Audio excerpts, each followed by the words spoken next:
माता का विश्वविद्यालय है जिन्होंने चिंगारी को आग के रूप में परिवर्तित किया। तो मेरा पहला प्रश्न होगा आदरणीय आशुतोष जी से कि कृपया ये बताएं कि गौर साहब के जीवन की कौन सी बात है जो आपको सर्वाधिक प्रभावित करती है। सबसे पहले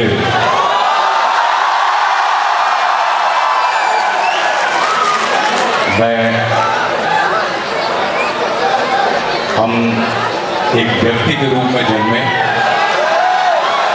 एक व्यक्तित्व के रूप में जाने गए और एक विचार के रूप में सदैव के लिए स्थापित हो गए डॉक्टर हरि सिंह गौर को, जो सदैव वर्तमान है, उनको श्रद्धापूर्वक स्मरण करता हूँ।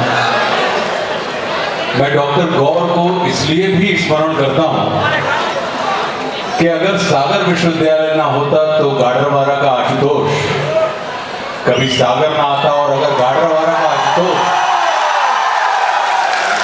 सागर ना आता तो फिर सागर के माध्यम से मुझे मेरे परम पूज्य गुरुदेव पंडित श्री देव प्रभाकर जी शास्त्री दत्ता जी, जिन्होंने मेरे जीवन की दिशा और दशा दोनों ही बदल दी, उनके संपर्क में आने का मुझे सौभाग्य नहीं मिलता।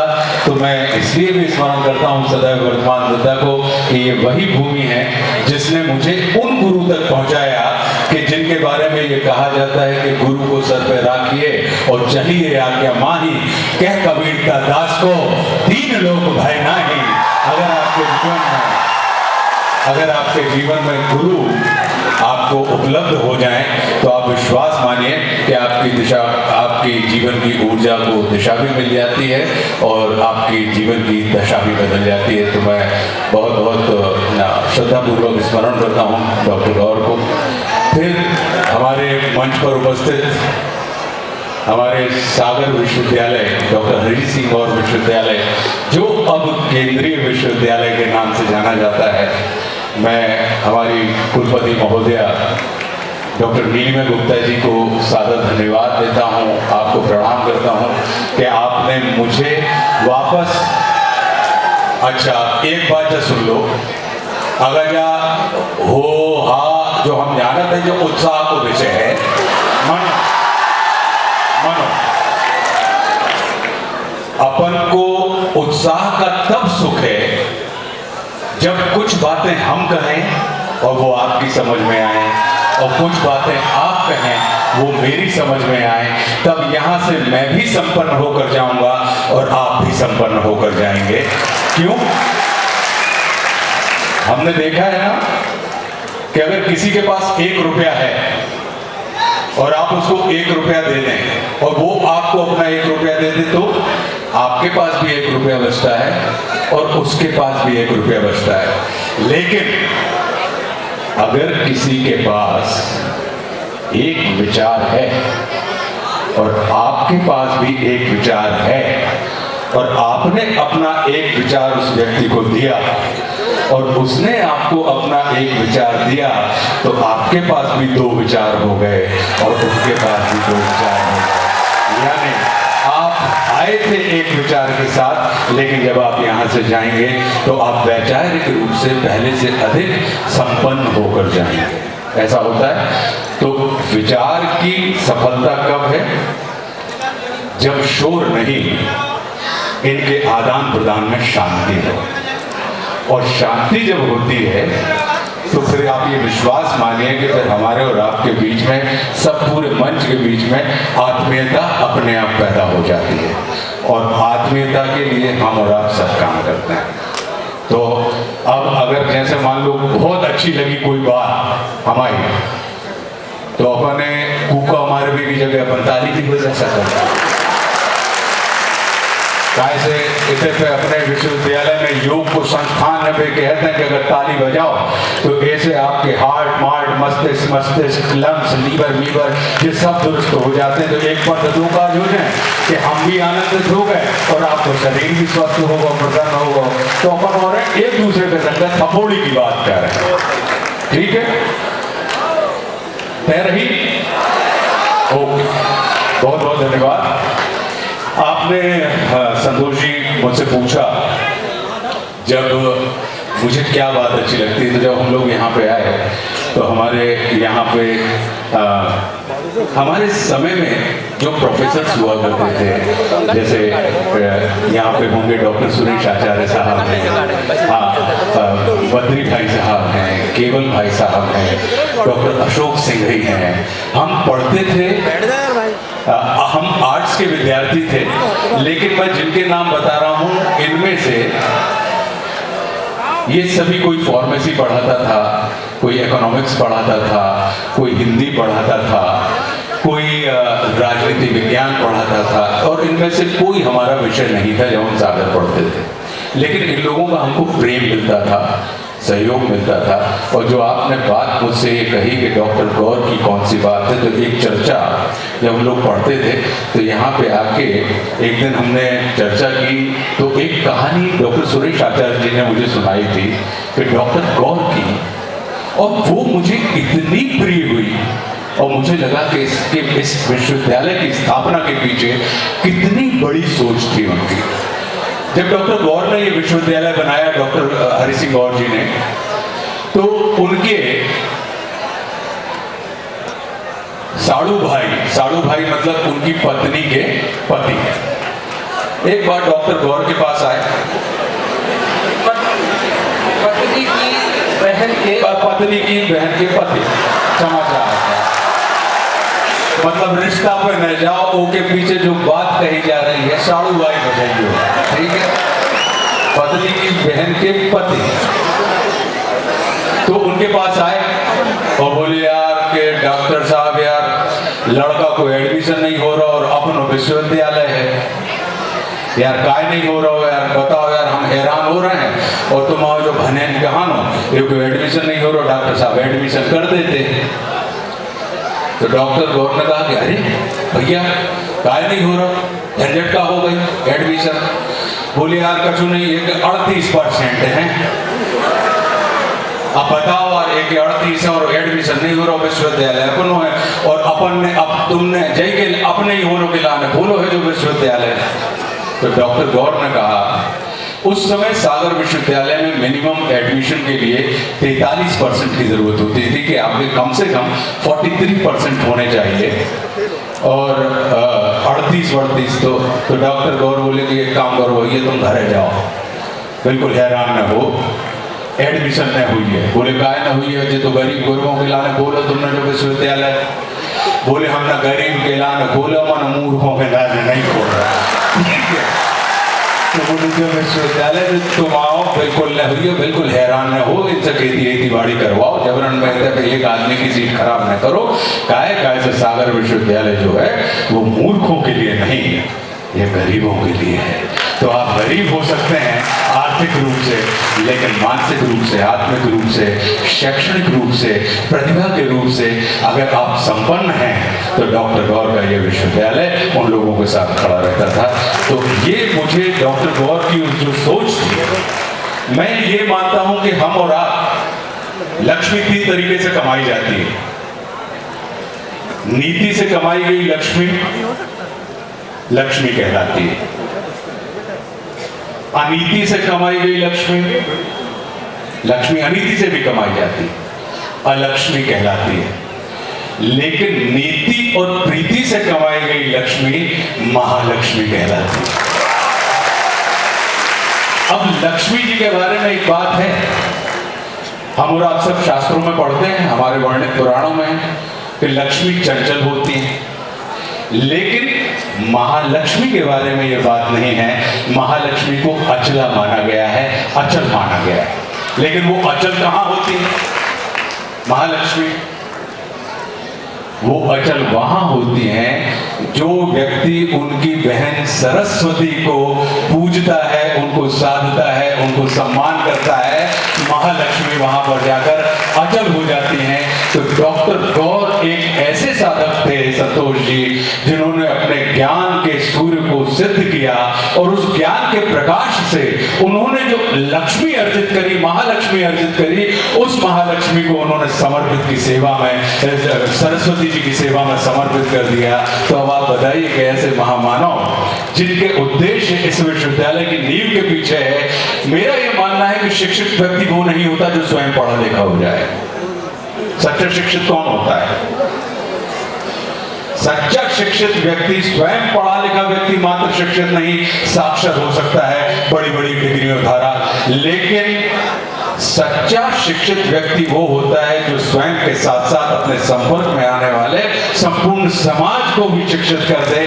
ऐसी व्यवस्था और ऐसी व्यवस्था वाले व्यक्ति को आप सच्चे अर्थों में शिक्षित कहते हैं। तो डॉक्टर हरि सिंह गौर मेरे लिए सच्चे अर्थों में बड़े शिक्षित व्यक्ति थे, क्योंकि अगर आप सागर की, आज के सागर की नहीं, आज से 50-60 साल पहले सागर की कल्पना करें तो एक बड़ा छोटा सा कस्बा हुआ करता था कि जहाँ पे अगर डॉक्टर गौर ये विश्वविद्यालय यहाँ पे स्थापित ना करते, आज की तारीख में लोग कभी भी कोई शिक्षण संस्थान स्थापित करते हैं तो कहाँ करते हैं?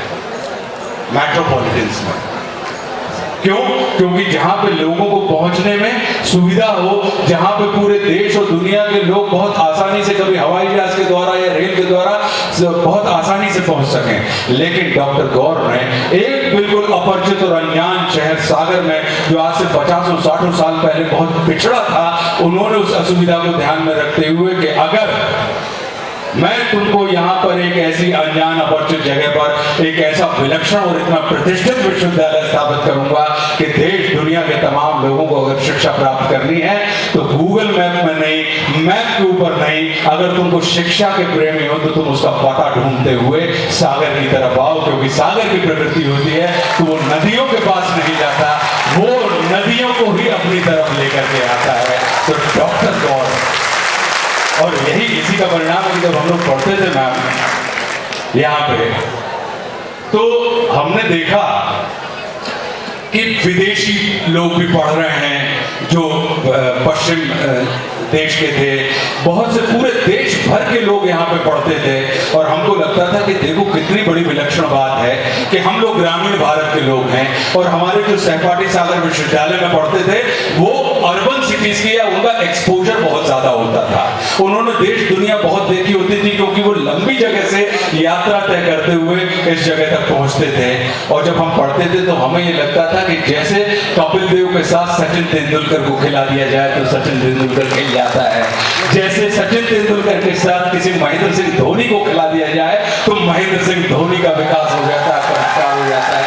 तो ये जो सागर विश्वविद्यालय के पीछे एक जो सोच थी कि जिनके एक्सपोजर हैं, जिनके पास तमाम किस्म की अनुभव हैं, या जिन जो बड़ी और सभ्य दुनिया से या एक ऐसी दुनिया से जो ऑलरेडी स्टेब्लिश है वहां से आते हैं, उन लड़कों का संपर्क इन बच्चों के साथ हो जाए तो ये भी बड़े हो जाएंगे और ये बड़े हो जाएंगे तो ये अपने आप में खड़े हो जाएंगे। और इसी का परिणाम है कि गाडरवारा जैसे छोटे शहर का एक आशुतोष आज मुंबई जैसे महानगर में, हम मुंबई को, मेरे लिए मुंबई क्या है तो मेरे लिए मुंबई एक छोटा सा एक बड़ा गाडरवारा है, और गाडरवारा क्या है?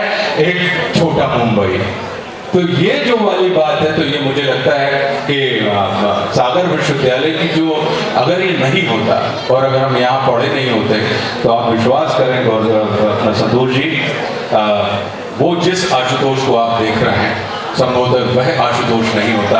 आज आपको आप आशुतोष राणा बुला रहे हैं, हो सकता है कि आशुतोष कायास्तोष काय राणा ऐसा सुनो, ऐसी वाली अवस्था को आदमी हो तो व्यक्ति से व्यक्ति तक समझ जाता है, व्यक्ति उस स्थिति में नहीं पहुंचता कि जो कल तक शेष वर्ग का व्यक्ति, ये इस विश्वविद्यालय की ही क्षमता है जिसने इस शेष वर्ग के व्यक्ति को आज की तारीख में इस मंच पर बिठाकर विशेष बना दिया। तो जो अपने आप,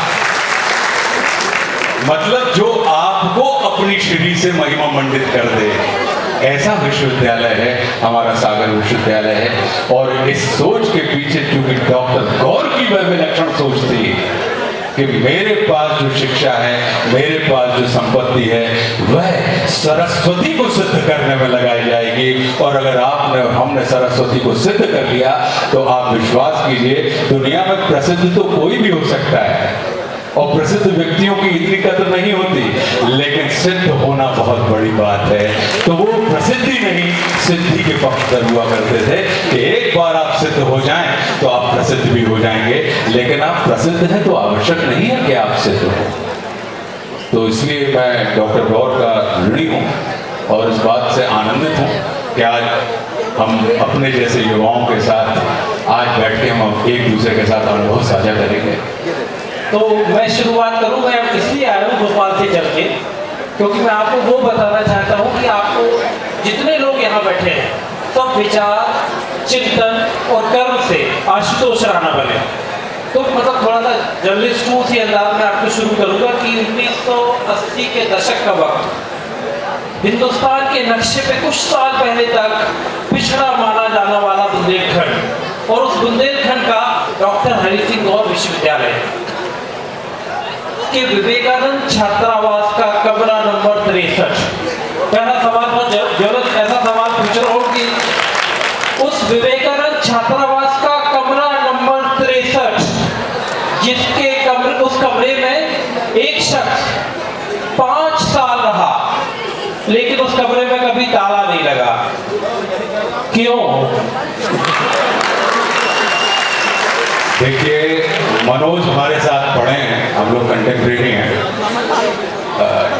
उसी समय ये रहते थे टैगोर हॉस्टल में और हम रहते थे विवेकानंद हॉस्टल में। उन्होंने पूछा कि मेरे कमरे में कभी 5 साल ताला नहीं लगा। वैसे 5 नहीं 7 साल ताला नहीं लगा। हम 84 से 91 तक यहाँ रहे और 91 में यहाँ से गए। उसके पीछे वजह सिर्फ ये थी कि उसमें जो लुटने योग्य चीज थी वो हम थे और हमेशा बाहर खड़े रहते थे। तो उसमें ऐसा कुछ था ही नहीं जिसे लूट लिया जाए, और जो व्यक्ति लूटने योग्य चीज हो वह खुद आपके सामने लूटने के लिए तैयार बैठा है, तो उस पर ताला क्या लगा? तो इसलिए हम उसको खुला छोड़ देते हैं। प्रोफेसर वाइस चांसलर से अनुरोध करूंगा कि एक सवाल आप शुरू करें ताकि हम सिलसिले को और आगे बढ़ाएं। एक्चुअली मैडम की मीटिंग है, इसलिए जाना है। बहुत अच्छा लग रहा है आशुतोष जी से बात करके, और बात करके लग रहा है कि इनका सागर से कितना जुड़ाव है, और जो जो उन्होंने उदाहरण दिए अभी और कुछ यादें पुरानी साझा की हैं, मनोज जी ने भी की। कमरा नंबर 63 नंबर उन्होंने कमरा नंबर लिया और इन्होंने कहा इतने सालों के बाद आप दोनों 63 ही बने हुए हैं। एक होता है 36 और एक होता है 63। आज भी ये दोनों 63 ही बने हुए, ये कितने सौभाग्य की बात है।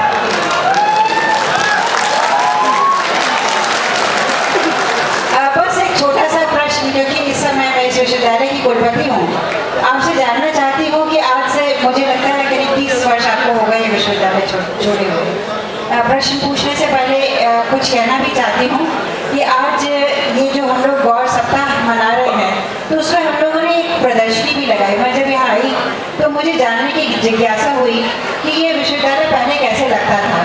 तो मैंने अपने असिस्टेंट लाइब्रेरियन से, लाइब्रेरी इंचार्ज इन लोगों से कहा कि कुछ ऐसी तस्वीरें इकट्ठी करो हमारा विश्वविद्यालय कैसा था।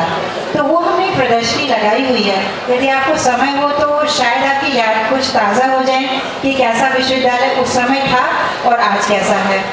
और आपका क्या एक उस समय हर छात्र, जितने छात्र छात्रा बैठे हैं, सबके मन में एक सपना है, और एक सपना लेके बच्चा आता है कि मैं इस विश्वविद्यालय से पढ़ के जाऊँगा, मैं ये करूँगा। एक तो उनके एम्बिशन और दूसरी विश्वविद्यालय से अपेक्षाएं। तो उस समय आपकी क्या अपेक्षाएं थी कि इस विश्वविद्यालय में ऐसा हो? तब मुझे यहाँ पढ़ना, जैसे गौर साहब की इच्छा थी कि मैं विश्वविद्यालय खोलूँ, उन्होंने खोल दिया और उन्होंने सारी अपनी जमा पूंजी लगा दी और एक उद्देश्य से वो आगे बढ़े। बहुत सौभाग्य की बात है कि जहाँ एक ये राज्य विश्वविद्यालय था, आज ये केंद्रीय विश्वविद्यालय बन चुका है। वो बहुत अच्छी आपने बात कही एक कि किनको एडमिशन यहाँ पर मिलना चाहिए। इस समय पूरे देश से यहाँ पर लोग आते हैं। तो आपका उस समय क्या सपना था कि विश्वविद्यालय कैसा बने, और आज जब आप इतने वर्षों के बाद यहाँ आए हैं, आपको विश्वविद्यालय कैसा लग रहा है, और गौर साहब को सपनों को पूरा करने के लिए आप क्या और सुझाव देंगे कि जिससे हम इस विश्वविद्यालय को और उत्कृष्ट कर सकें? मेरा ये मानना है मैडम,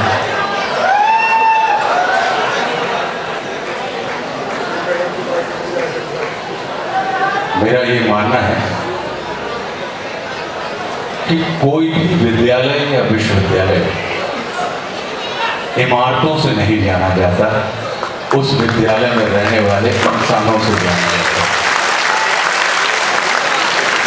कोई भी व्यक्ति, क्योंकि कितना ही सुंदर हमारा शरीर हो, लेकिन अगर इसमें से प्राण निकल जाए तो यह दिव्य शरीर पार्थिव शरीर के रूप में लोगों के सामने रख दिया जाएगा। हो सकता है कि अगर हम बड़े प्रसिद्ध व्यक्ति हों तो हो सकता है 7 दिन तक लोग मुझे मेरे उस पार्थिव शरीर के ऊपर माला पहनाते रहें, लेकिन अंतिम परिणति उसकी ये होगी कि उसको आपको या तो सुपुर्दे खाक करना पड़ेगा या उसको आपको अग्नि संस्कार करना पड़ेगा। मैं ये मान के चलता हूँ कि एक लड़के के रूप में, एक विद्यार्थी के रूप में जब मैं यहाँ आया तो मेरे पास संसार की सबसे बड़ी लाइब्रेरी थी। कि जब हम अपने सागर विश्वविद्यालय की लाइब्रेरी में घुसते थे तो हमको लाइब्रेरी में घुसते साथ ही किताबों के प्रति जो अगर आपकी रुचि भी नहीं है पढ़ने की तो आपकी वो लाइब्रेरी की बनावट और उसकी किताबें आपको बहुत पुचकार के आह्वान करके बुलाती थी कि जरा कुछ नहीं पढ़ना नहीं है ना तो निकाल के सिर्फ पन्ने ही पलट लो। तो ये मेरे साथ घटित अनुभव मैं आपको बता रहा हूँ। मेरे मन में ये इच्छा होती थी कि यार एक व्यक्ति के रूप में क्या सिर्फ साक्षर मुझे होना है? तो लगता था कि नहीं, आपको मनुष्य में भी आहार निद्रा भय मैथुन होते हैं और पशुओं में भी आहार निद्रा भय मैथुन होते हैं, लेकिन क्या अंतर है कि पशु रह जाता है और हम पशुपति हो जाते हैं। तो वो कौन सी चीज थी? वो नैतिकता थी।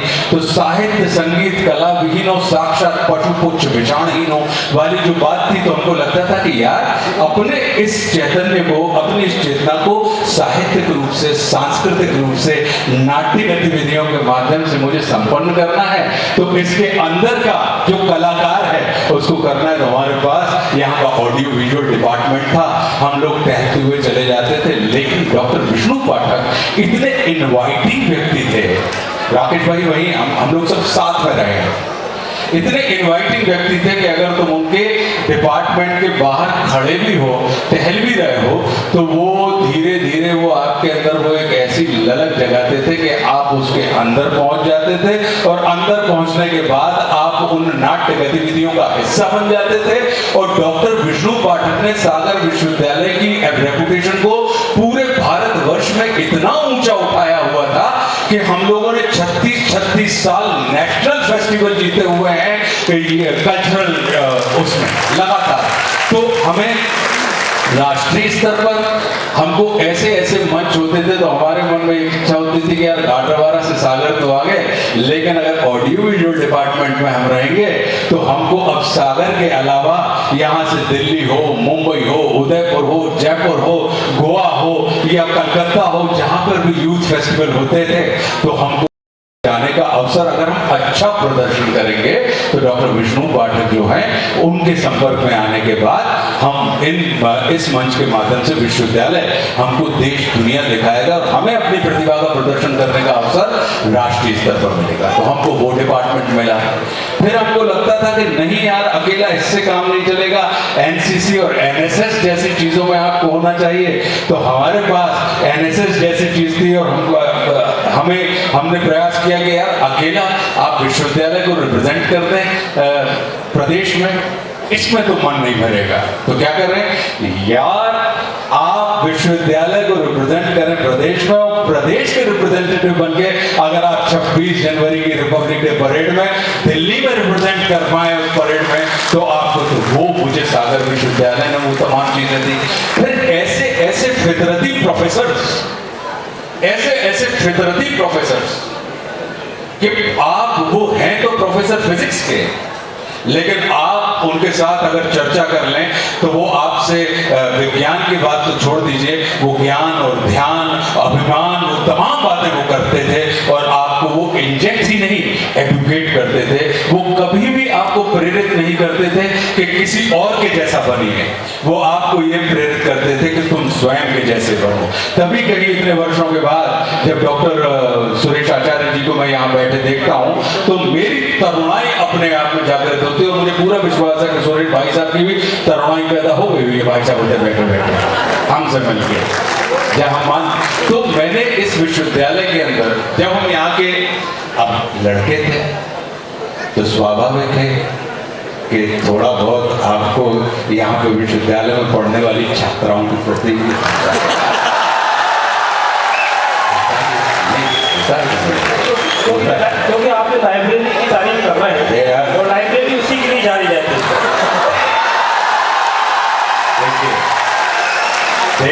देखिए लाइब्रेरी तो जानी जाती थी सरस्वती जी के लिए जो वांग्मय स्वरूप हैं, लेकिन कुछ मनोज जैसे लोग भी थे जो सरस्वती के लिए ही वहां जाते।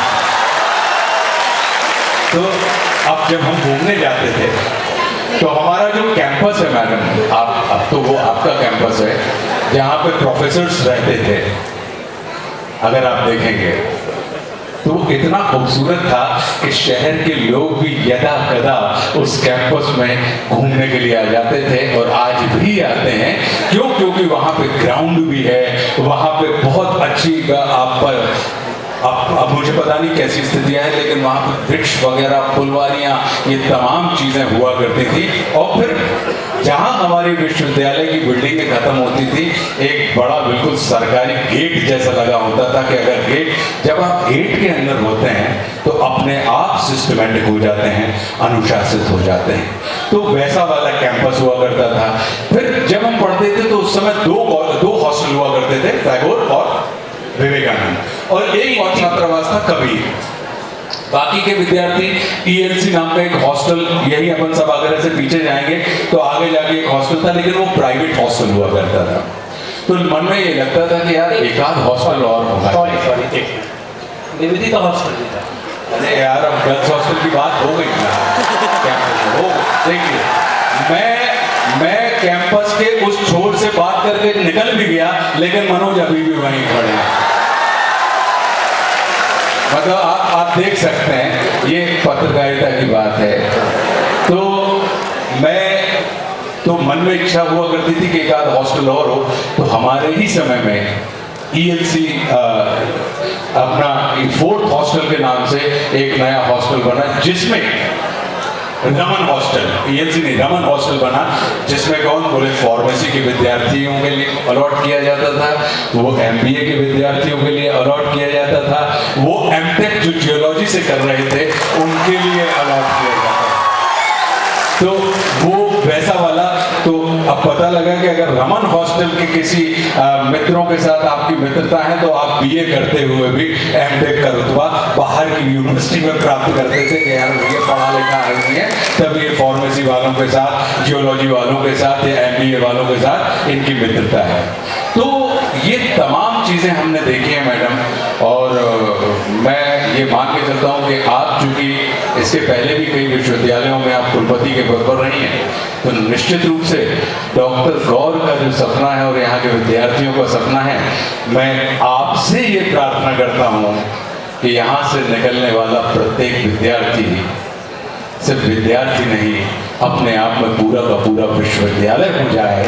ऐसी वाली व्यवस्था अगर आप बच्चों के अंदर पैदा करें तो मैं ये मान के चलता हूँ कि सबसे बड़ी गुरु दक्षिणा होगी। और हम भी यही मान के चलते हैं कि हमसे आप लोगों के मान में कभी भी किसी किस्म का खलल ना हो, और आप जब आगे जाएं, बड़े हों, तो आप ये कह सकें कि नहीं, हम we belong to same university, that is Sagar university. ये वहाँ के ग्रेजुएट हैं आज से 30 साल पहले के, और हम आज 30 साल बाद के ग्रेजुएट हैं। लेकिन हमारे अंदर हमारा जो रिश्ता है वो खून का रिश्ता नहीं है, रक्त का रिश्ता नहीं है। हमारा जो रिश्ता है वो ये विश्वविद्यालय का रिश्ता है, संकल्प का रिश्ता है, विचार का रिश्ता है, अध्ययन का रिश्ता है, पाठ्यक्रम का रिश्ता है। तो ये हमारे और आपके बीच में, तो ये हमारी भी प्रार्थना रहती है। मुझे पूरा विश्वास है कि आप निश्चित रूप से, मुझे नहीं पता कि ऑडियो विजुअल डिपार्टमेंट की अभी क्या स्थिति है। ललित मोहन साहब, उस समय ललित भाई साहब, हम लोगों मतलब भाई साहब, तो एक अच्छी व्यवस्था थी। उस समय हम प्रोफेसर्स को भी भाई साहब कहते थे, और उसमें भाई प्रोफेसर्स को बड़ा अच्छा लगता था कि उनसे छोटे विद्यार्थी, उनके साथ भाई साहब का रिश्ता, सर वाला रिश्ता हम लोगों को, मुझे नहीं लगता कि लंबे समय तक हमको और आपको करना पड़ा हो। एक आध दो ही सर हुआ करते थे, बाकी सब हमारे भाई साहब हुआ करते थे, चाहे फिर वो वैद्यनाथ शर्मा जी हों भाई साहब, तो चाहे बद्री भाई साहब को ले चुका हूँ मैं नाम, तो केवल भाई साहब हों। तो मैं ये मान के चलता हूँ।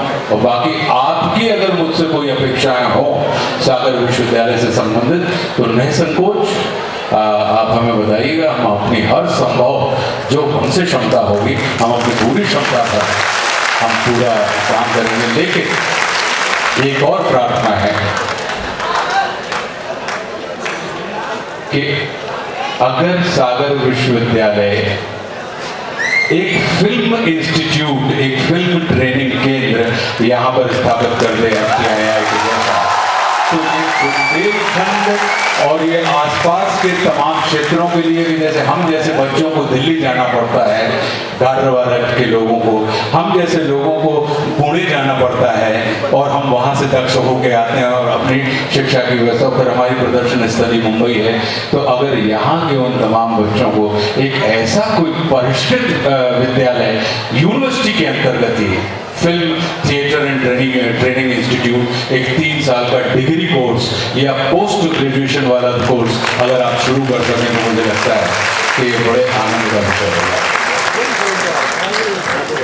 आपका सुझाव बहुत अच्छा है, और जहां हम लोग पिछले वर्ष भी, इस साल भी हम लोगों ने नए नए पाठ्यक्रम शुरू किए हैं।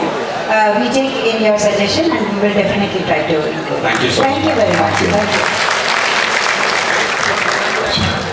Thank you. क्योंकि मैं एक तो कहा, मैं आप लोगों से बिहारी है, एक सवाल पूछ रहा हूँ। आप लोग पढ़ाई करने के बाद इम्तिहान के वक्त में रिवीजन करते हो? मन में करते हो कि बोल बोल के करते हो? जब हम लोग पढ़ते थे तो बोल बोल के करने का कंपल्शन होता था। जैसा कि अभी आप लोगों ने देख लिया, हाँ, ये वाला थोड़ा, ये जब हम लोग पढ़ते थे तो बहुत तेज बोल के, आपने अपनी पढ़ाई कर ली, आपने अपनी इम्तिहान के लिए तैयार बैठे हो, कल आपको पेपर देना है और आपको आपके कमरे में कोई आए और वो कहे तैयारी हो गई? हाँ हो गई। रिवीजन करना है क्या अभी? हाँ एक बार करना है थोड़ा सा। ये मतलब आप क्यों लोगों को रिवीजन करने के लिए अगले दिन पेपर है? देखिए, मेरा जो पूरा काम सागर विश्वविद्यालय में चला है, मैं बहुत अच्छे से पास होते हुए चला गया हूँ यहाँ से। तो उसके पीछे क्या होता था कि मुझे लगता था कि यार किताबों के पीछे अगर आप अधिक समय खर्च करेंगे तो फिर अन्य काम आप कब करेंगे? तो हमने छांटे हुए थे बड़े मेधावी विद्यार्थी, ठीक है, और हमको लगता था मनोज मेधावी विद्यार्थियों में से एक हुआ करते थे, ब्रजेश राजपूत मेधावी विद्यार्थियों में से एक हुआ करते थे, और हम इनसे बिल्कुल अच्छी दोस्ती रखते थे, इनके सुख दुख के साथी होते थे, और ये हमें पता था कि ये नोट्स भी बना रहे हैं, प्रैक्टिकल की भी तैयारी कर रहे हैं, ये पढ़ भी रहे हैं। ये संसार में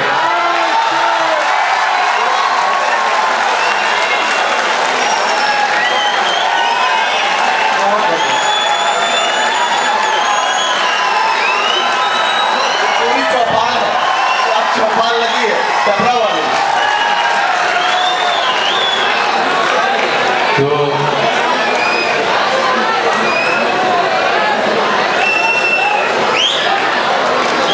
करें आगे की बात। तो अब हम अपने पढ़ रहे हैं, हमको ये भरोसा होता था कि मनोज हैं, ब्रजेश हैं, इन्होंने पूरी तैयारी की होगी। अब अगले दिन परीक्षा है, पेपर है, एग्जाम फाइनल। तो हम रात में इनके पास जाते थे और इनसे पूछते थे कि तैयारी सब हो गई? बोले हाँ हो गई।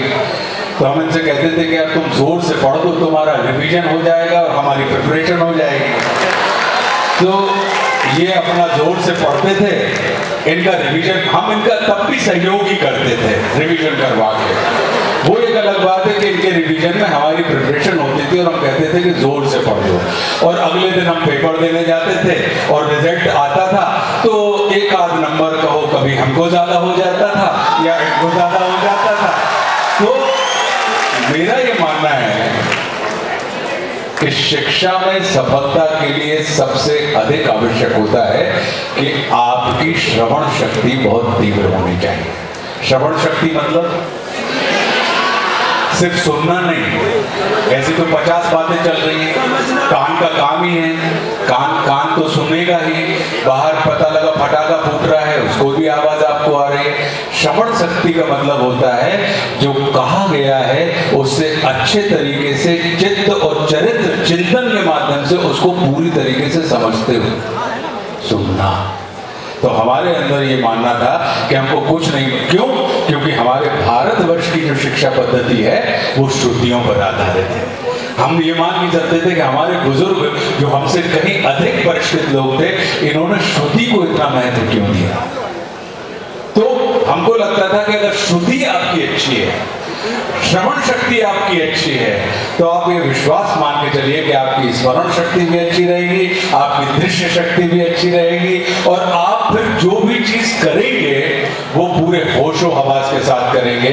हमने इसको ऐसे जोड़ा कि आपने और हमने, अब तो नहीं, लेकिन जब हम लोग पढ़ते थे स्कूल में, तो गुरुजी अगर कोई गलती हुई तो हमारे कान उमेट दिए जाते थे, या कान के पीछे कंकड़ फंसा के यूं यूं कर दिया जाता था और हमको अपार पीड़ा होती थी। लेकिन उसका रहस्य हमको तब समझ में आया कि कान जो होते हैं वो स्टार्टर का काम करते हैं। इसका संबंध हमारे मस्तिष्क की उन स्नायुओं से होता है, तभी हमारे यहाँ कर्ण छेदन जैसे संस्कार को लोग करते हैं कि कान छेद दो तो बच्चे की स्मरण शक्ति या उसके अंदर जो सुप्त पड़ी जो उसकी मस्तिष्क की प्रक्रिया है, क्षमताएं हैं, वो जागृत हो जाएंगी। तो इसलिए कान उमेटे जाते थे। और फिर अगर आपके कान सांप लहरा के क्यों चलता है? क्योंकि वो सुन ही नहीं पाता, उसके कान ही नहीं होते। और हम लोग सीधे क्यों चलते हैं? क्योंकि हमारे ये संतुलन का काम, हमारे पैर हमारा संतुलन नहीं बनाते रहते हैं, हमारे कान हमारा संतुलन बना के रखते हैं। अगर आपके कान के पर्दे भरे हों तो आप देखना, आप हमको सीधे चल के बता दो या सीधे खड़े रह के बता दो, आपको अजीब सी दिक्कत होती रहेगी। अगर कान के पर्दे आपके सूजे हुए हों तो आप लहराने लगते हैं। तो हमारा ये, इसलिए लोगों ने कहा है कि व्यक्ति के दांत खट्टे नहीं होने चाहिए और कान कच्चे नहीं होना चाहिए। व्यक्ति को कान का कच्चा नहीं होना चाहिए, कान का पक्का होना चाहिए। वो इसीलिए क्योंकि अगर हमें कोई बुला रहा है तो सबसे पहले क्या मुड़ेगा? आवाज कहां पड़ेगी? आशुतोष, तो आपके कानों ने सुना आपको और आप पलट के गए। तो पूरी की पूरी दुनिया, हमको लगता है कि हम आंखों से चलते हैं लेकिन हम कानों से चलते हैं। हमको लगता है कि हम आंखों से देखते हैं लेकिन हम कानों से देखते हैं। हमको लगता है, तो ये पूरी की पूरी जो चीज है वो श्रुति के ऊपर आधारित होती है। इसलिए हम कहते थे कि तुम्हारी प्रिपरेशन हो रही है भैया, और मतलब तुम्हारा रिवीजन हो रहा है और हमारा प्रिपरेशन हो रही है, तो हमने अपनी श्रवण शक्ति को, और आपसे भी मैं यही कहूंगा कि अब से जब भी कभी कुछ चीज सुनना तो उसे सुनना नहीं, उसे श्रवण करना, उसको पूरी आत्मा से सुनना। फिर आपको वो परीक्षा के लिए नहीं पढ़नी पड़ेगी, वो जो कुछ भी आप पढ़ेंगे या सुनेंगे वो आप जीवन के लिए धारण कर लेंगे। और शिक्षा का महत्व तब है जब से तो उसका संबंध परीक्षा से ना हो, जीवन की शिक्षा से हो, वो आपके और हमारे जीवन में काम आए। और अगर वो कोई शिक्षा हमारे और आपके जीवन में काम नहीं आ रही तो फिर वैसे साक्षरता होती है। हम हॉस्टल में जब रहते थे तो उस समय साथ रहते समय हमें आशुतोष राणा जी अच्छे लगते थे। उसके बाद गोकुल पंडित, दुश्मन, संघर्ष, सबका आपको पता है। जब दोस्त कामयाब होता है तो और अच्छे लगने लगे। फिर मौन मुस्कान की बात, रामराज और अच्छे लगने लगे। लेकिन मैं आपको सच बताऊं, आशुतोष राणा की शख्सियत की सबसे बड़ी खूबी है चिंतन, आध्यात्मिक चिंतन, जो आजकल जो वो करते हैं। आप लोग भी लगातार फेसबुक पे या तमाम सोशल मीडिया पे आप देख रहे होंगे। मेरा आपसे एक सवाल है, हॉस्टल के उन दिनों में, विश्वविद्यालय में गुजारे उन दिनों में, क्या आपकी इस आध्यात्मिक चिंतन की भी बुनियाद रखी गई थी? क्योंकि उस समय हमें तो समझ में नहीं आया। देखिए, क्या होता है कि आध्यात्मिकता जो होती है वो हमारी और आपके सबके जीवन की जड़ है, और बाकी की जितना भी जो होता है वो सब उस वृक्ष के तने हैं, फल हैं, पेड़ हैं, पौधे हैं। तो अब आप देखेंगे तो आपको वृक्षों के तने, पत्ते, फल सब दिखाई देंगे, लेकिन आपको उसकी जड़ें कभी दिखाई नहीं देंगी। तो ये बिल्कुल वैसा ही होता है। तो आप ये कहें कि सागर विश्वविद्यालय में हमको आपकी वो चीज़ दिखाई नहीं दी, वो चीज़ कैसे ललित हुई है? पढ़ा कैसे आ गई? ललित हुई आ गए क्योंकि हम लोग देखते थे आईने के सामने घंटों खड़े हैं, अपने आप से बातें कर रहे हैं। वो अपने आप से बातें करते थे। अरे हम आईने के सामने खड़े होकर अपने आप को देखें, क्योंकि हमारा ये मानना होता था कि कोई आपको देख के आप में दोष निकाले तो सबसे पहले आपको अपने ऊपर आलोचक दृष्टि डाल देनी चाहिए। इसलिए हम घंटों आईने के सामने बिठाकर अपने गुणों को ही नहीं, अपने उन दोषों को भी चिन्हित करते रहने का प्रयास करते थे, ताकि, इसलिए अगर आपने देखा होगा कि हमको रोका बहुत से लोगों ने है, लेकिन टोका बिल्कुल किसी ने नहीं है। इसका कारण ही ये है कि उनको ये पता होता था कि इनको रोक जरूर दो, लेकिन उनको टोको मत। बुंदेलखंडी की पूरी समझ, पूरी कहावत पूरा बता दो, पूरी कविता। कौन सी वाली? रोको, पको मत, बोलो। मतलब अपने हमारे थे, जब हम थे सागर में रहते तो हमारे एक बहुत पुराने मित्र थे। हमारी उम्र थी 16.5-17 साल में हम यहाँ हॉस्टल में आ गए थे, और हमारे जो मित्र थे उनका नाम था ज्ञानी गुरु। उनको पूरी दुनिया ज्ञानी गुरु के नाम से जानती थी। तो यहाँ पे सागर में एक जगह है तीन बत्ती, जानते हैं? तो तीन बत्ती की बनावट बड़ी कमाल की है। मतलब तीन बत्ती के खड्ड में अगर आपको उतरने हैं तो मतलब आप एक तरफ से आप कोतवाली की घटिया से उतरो तो तीन बत्ती के खड्डा में गिरो, और परकोटा की घटिया से उतरो तो तीन बत्ती के खड्डा में गिरो, और बागे बाद में सीधी चली जाते हैं कटरा बाजार की तरफ। हम थोड़ी बहुत बुंदेली बोल रहे हैं यहाँ पे, समझने वाले हैं ना? समझने वाले हैं? बहुत अच्छा, बहुत अच्छा। नहीं, क्योंकि जब हम पढ़ते थे तब तो बुंदेलखंड के बहुत सारे बच्चे थे, लेकिन अब आप लोग केंद्रीय विश्वविद्यालय के लोग हो, हल्का सा हमसे संभल के बोल रहे हैं, क्योंकि अब पूरे देश के ही लोग यहाँ पे। तो हमारे एक दोस्त थे, हमारी पहली मित्रता उनसे हुई वहाँ पे। उनका नाम था ज्ञानी गुरु। हम 16.5-17 साल के, ज्ञानी गुरु की उम्र उस समय होगी तकरीबन 55 साल के आसपास। ललित भैया जानते हैं, ललित भैया से थोड़ा ललित भैया नीचे रहते थे वो, और मछरियाई की तरफ वो रहते थे ज्ञानी गुरु। और बिल्कुल एकदम जैसे आप टकटड़िया, बिल्कुल एकदम आप बिल्कुल दुबले पतले आदमी, 4 फीट 11 इंच का शरीर, और बिल्कुल कमान के माफक अंदर घुसे हुए गुरु ऐसे। मतलब अगर आप उनकी नाक के पास अगर एक सरल रेखा में लंब बनाते हुए अगर एक तार गिरा दें तो वो सीधे उनके इधर से टकराते हुए उनके अंगूठे के अगले चरणों में टकराएगा।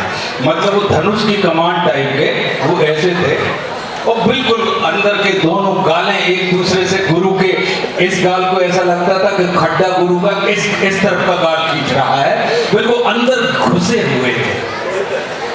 और वो पान की दुकान पे बैठे रहते थे, और हम जब पहुंचे तो पहली बार हमने कहा भाई शहर का जायजा लेने के लिए सबसे पहले कहाँ जाना चाहिए?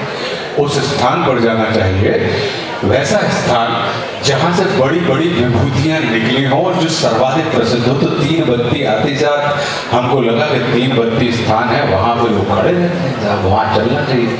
तो मैं अपने वहाँ पे पहुँचा, मैंने कहा वहाँ पे क्या देखा? तो पान की दुकान भी है, तो वहाँ मिठाई की दुकान भी है, वहाँ पे कपड़ा की दुकान भी है, वहाँ पे अपने दवाइयों की दुकान भी, फिर एक बंदूक वालों की दुकान थी। मतलब ऐसे उसको अगर आप देखेंगे तो जब हम एक पान की दुकान पर हम खड़े हुए, डॉक्टर गौर की प्रतिमा के ठीक पीछे वो पान की दुकान हुआ करती थी, अभी है? नंदू अभी भी है, होता ही है। हाँ, तो उधर पर खड़े होती थी। उधर पे एक, मतलब आप ये मान के चलें कि ये जो रखो ना, तो जब आपको एक आधो अगर अपन करते तो एक तो मोटा पथरा बीच में से टूटो भाव उते पे धरो, उते पे गुरु अपने टाटड़िया से बैठे, नंदू अपने पान लगा रहे बैठे। हम जैसे ही उस दुकान पे पहुंचे तो गुरु की अंदर घुसी हुई दो आंखें और हमारी बाहर निकली हुई दो आंखें टकरा के चार हो गई। टकरा के जब चार हुई दोनों की, तो गुरु ताड़ गए कि जो नया पंछी आया है। तो गुरु ने हमसे पूछे कि काय नया आए हो? अब मैं 16-17 साल का लड़का, मैंने कहा कि भैया अनजाने घाट पे और अपरिचित घाट पे बिना जाने समझे नहीं बैठना चाहिए। तो हमने कुछ जवाब नहीं दिया, हम यूं खड़े रहे। तो हमने सिर्फ बिना बोले उनको कि अपने आप हम नया क्यों बताएं, अगर नए बताएंगे तो लुट जाएंगे। तो हमने इशारे से ही उनको ऐसे किए। तो गुरु ने ऐसे देखा, बोले कि यूनिवर्सिटी आए हो? तो हमने मुंडी नहीं हिलाई क्योंकि झूठ नहीं बोल पा रहे थे हमने यूं किया और हम ऐसे ऊपर की तरफ देखने लगे। बोले पान खावे आए हो। हमने अब वो मुंह से पूछ रहे हैं और मैं उनको निशब्द जवाब दे रहा हूँ। अरे तो मौज का खूंगा है कभी मौसा का नहीं बोलता, नंदी घाट मुंह हिला रहा हूँ, ऐसे ऐसे कर रहा हूँ, ऐसे ऐसे कर रहा हूँ, मौसा बोल। तो हमने कहा हाँ पान खा गया है। बोले इनको बताओ नंदू हमारे बारे में। बोले बताओ। बोले हम अपने जमाने के बहुत बड़े पहलवान थे समझे। और उन्होंने जितने पहलवानों के नाम बताए वो उस समय ऑलमोस्ट मध्य प्रदेश की श्री वाली स्थिति में थे और बड़ी बड़ी हस्तियों के नाम बता रहे थे गुरु। तो मुझे बड़ा आश्चर्य हुआ और मेरी आंख में उनको अपने इस कथन के ऊपर अविश्वास दिखाई दिया गुरु को। अब जब कोई गप्पी आदमी हो और उसको पता लग जाए कि सामने वाले को उसकी सुनाई गई बात गप दिखाई दे रही है तो बहुत तड़बड़ाता है अंदर। तो बोले कि तुम हमारे शरीर पे ना जाओ समझे। अगर तुम क्या सोच रहे हो कि हमारा शरीर ऐसा होगा तो बोले चक्रा घाट, सागर में चक्रा घाट भी बोले चक्रा घाट लुगाइयों का घाट समझे। स्पेशली लुगाइयों के लाने को घाट फिक्स तो हम वहां रोज सुबह सुबह सफरने जाया करें तो हमारा बदन ईम और घानी चढ़ गया तो लुगाइयों की हाल लगेगा कैसे हालत आए समझे। तो उन्होंने उसका तर्क भी दिया उन्होंने और वो तर्क ऐसा था कि मतलब इसको आप विज्ञान भी नहीं काट सकता क्योंकि अज्ञान का तर्क है कि हाय लग लग के उनके ईगुर घाई चलकता हुआ बदन और जस्टिफाई उनको करना है कि वो अपने जमाने के बहुत बड़े पहलवान थे। तो हमारी उनकी ये बात सुन के हमारी हल्की सी हम थोड़े रिलैक्स हुए, हम हंसे। हमको हंसता देख के उनको भी लगा कि अब मामला आइस जो है वो पिघल चुकी है, बर्फ पिघल चुका है। तो अब उन्होंने संवाद स्थापित करना शुरू किया। वो हमारे पहले मित्र थे सागर शहर के और उन्होंने बताया कि बोले अच्छा करो कि तुम यूनिवर्सिटी आ गए तो वहाँ में देखते देखा में बड़े ठीक ठाक आदमी लग रहे हो। बेटा यूनिवर्सिटी की पढ़ाई काम करे चाहे न करे मनो 3 बत्ती को जो खट्टा तो आज जिंदगी में बहुत बड़ा रोल अदा वाले जो हमें देखा रहे। बोले बेटा अब इतने से दूर रास्ता है कि तुम्हें इतने बातों वाले भी मिल जाए, बातों के भूत भी मिल जाए और लातों के भूत भी मिल जाए समझे। तो बोले अब जब तुम्हारे ऊपर है कि तुम इतने से चाहो तो जो एक रास्ता इतने से कोतवाली की तरफ भी जा बेटा और एक रास्ता परकोटा की तरफ भी जा। परकोटा समझ रहे, परकोटा मतलब राजकाज। तो इतने से आदमी राजकाज में भी बढ़े और इतने से आदमी पुलिस वालों की तरफ भी गुंडागर्दी में आज की तारीख बता दे तो तुम्हारे ऊपर हो। जो नीचे को रास्ता तुम देख रहा है जो व्यापारियों को मंडी होता है कमाने जाना है इनके पास तो सिवाय खंजरी बजाने के अलावा और कोई काम नहीं है समझे बेटा। जैसे सिंहासन बत्तीसी का साहित्य में महत्व है वैसे सागर में 3 बत्ती का महत्व है बेटा। इतने पर तुम फास्ट वाले के चक्कर में न पड़ी हो, वो बेटा कम है ठीक है मनो उसका कैरियर लंबा होता है। बोले इतना तो तुम गुगली मारो, गुगली डालना सीखो। बोले पेट मनो विकेट ज्यादा मैंने और लंबे चलो। तो बोले बेटा इतने पे तमाम जो चीजें हैं और हम तुमको एक सूत्र बता रहे हैं। वो सूत्र है सो कि बोलो चलो बको मत, खाओ पियो छको मत, देखो भालो तको मत और खेलो कूदो थको मत। तो ये मुझे बताया गया था तो ये आप कह रहे थे कि इसको पूरा सुना दें तो पूरा सुनाने के पीछे ये पूरी दास्तान है। कौन कब कहाँ आपको जीवन के वो सूत्र दे जाता है और ये शहर सचमुच में अपने नाम को चरितार्थ करता है। क्यों? क्योंकि सागर ही होता है जहाँ के तल में आपको माणिक हीरे जवाहरात जीवन उपयोगी और तमाम चीज़ें लेकिन वो उन्हीं लोगों को प्राप्त होती हैं जो गोताखोर होते हैं या उसमें साहस उसके तल में जाने का साहस उनके अंदर पैदा होता है। अन्यथा आप अगर ऊपर घूमेंगे तो आपको सिर्फ उसका पानी खारा दिखाई देगा और आपको लगेगा कि ये तो खारा है साहब इसलिए तो पीने योग्य ना, इससे तो हमारी तृष्णा बुझती नहीं है, इससे हमारी तृष्णा समाप्त नहीं होती है। तो आप ऊपर जाएंगे तो आपको खारापन दिखाई देगा। लेकिन जैसे ही आप उसके अंदर में अंतस में घुसेंगे तो आप देखेंगे कि आपको एक से एक खजाने हीरे जवाहरात नग मोती एक एक से एक प्राकृतिक गैसें आपको जो हमारे और आपके काम की वो सब मिलती जाएंगी। तो मैं तो ये मान के चलता हूँ कि सागर जो है वो मेरे लिए मेरी मतलब गाडरवारा अगर मेरी जन्मभूमि है तो सागर मेरी निर्माण भूमि है।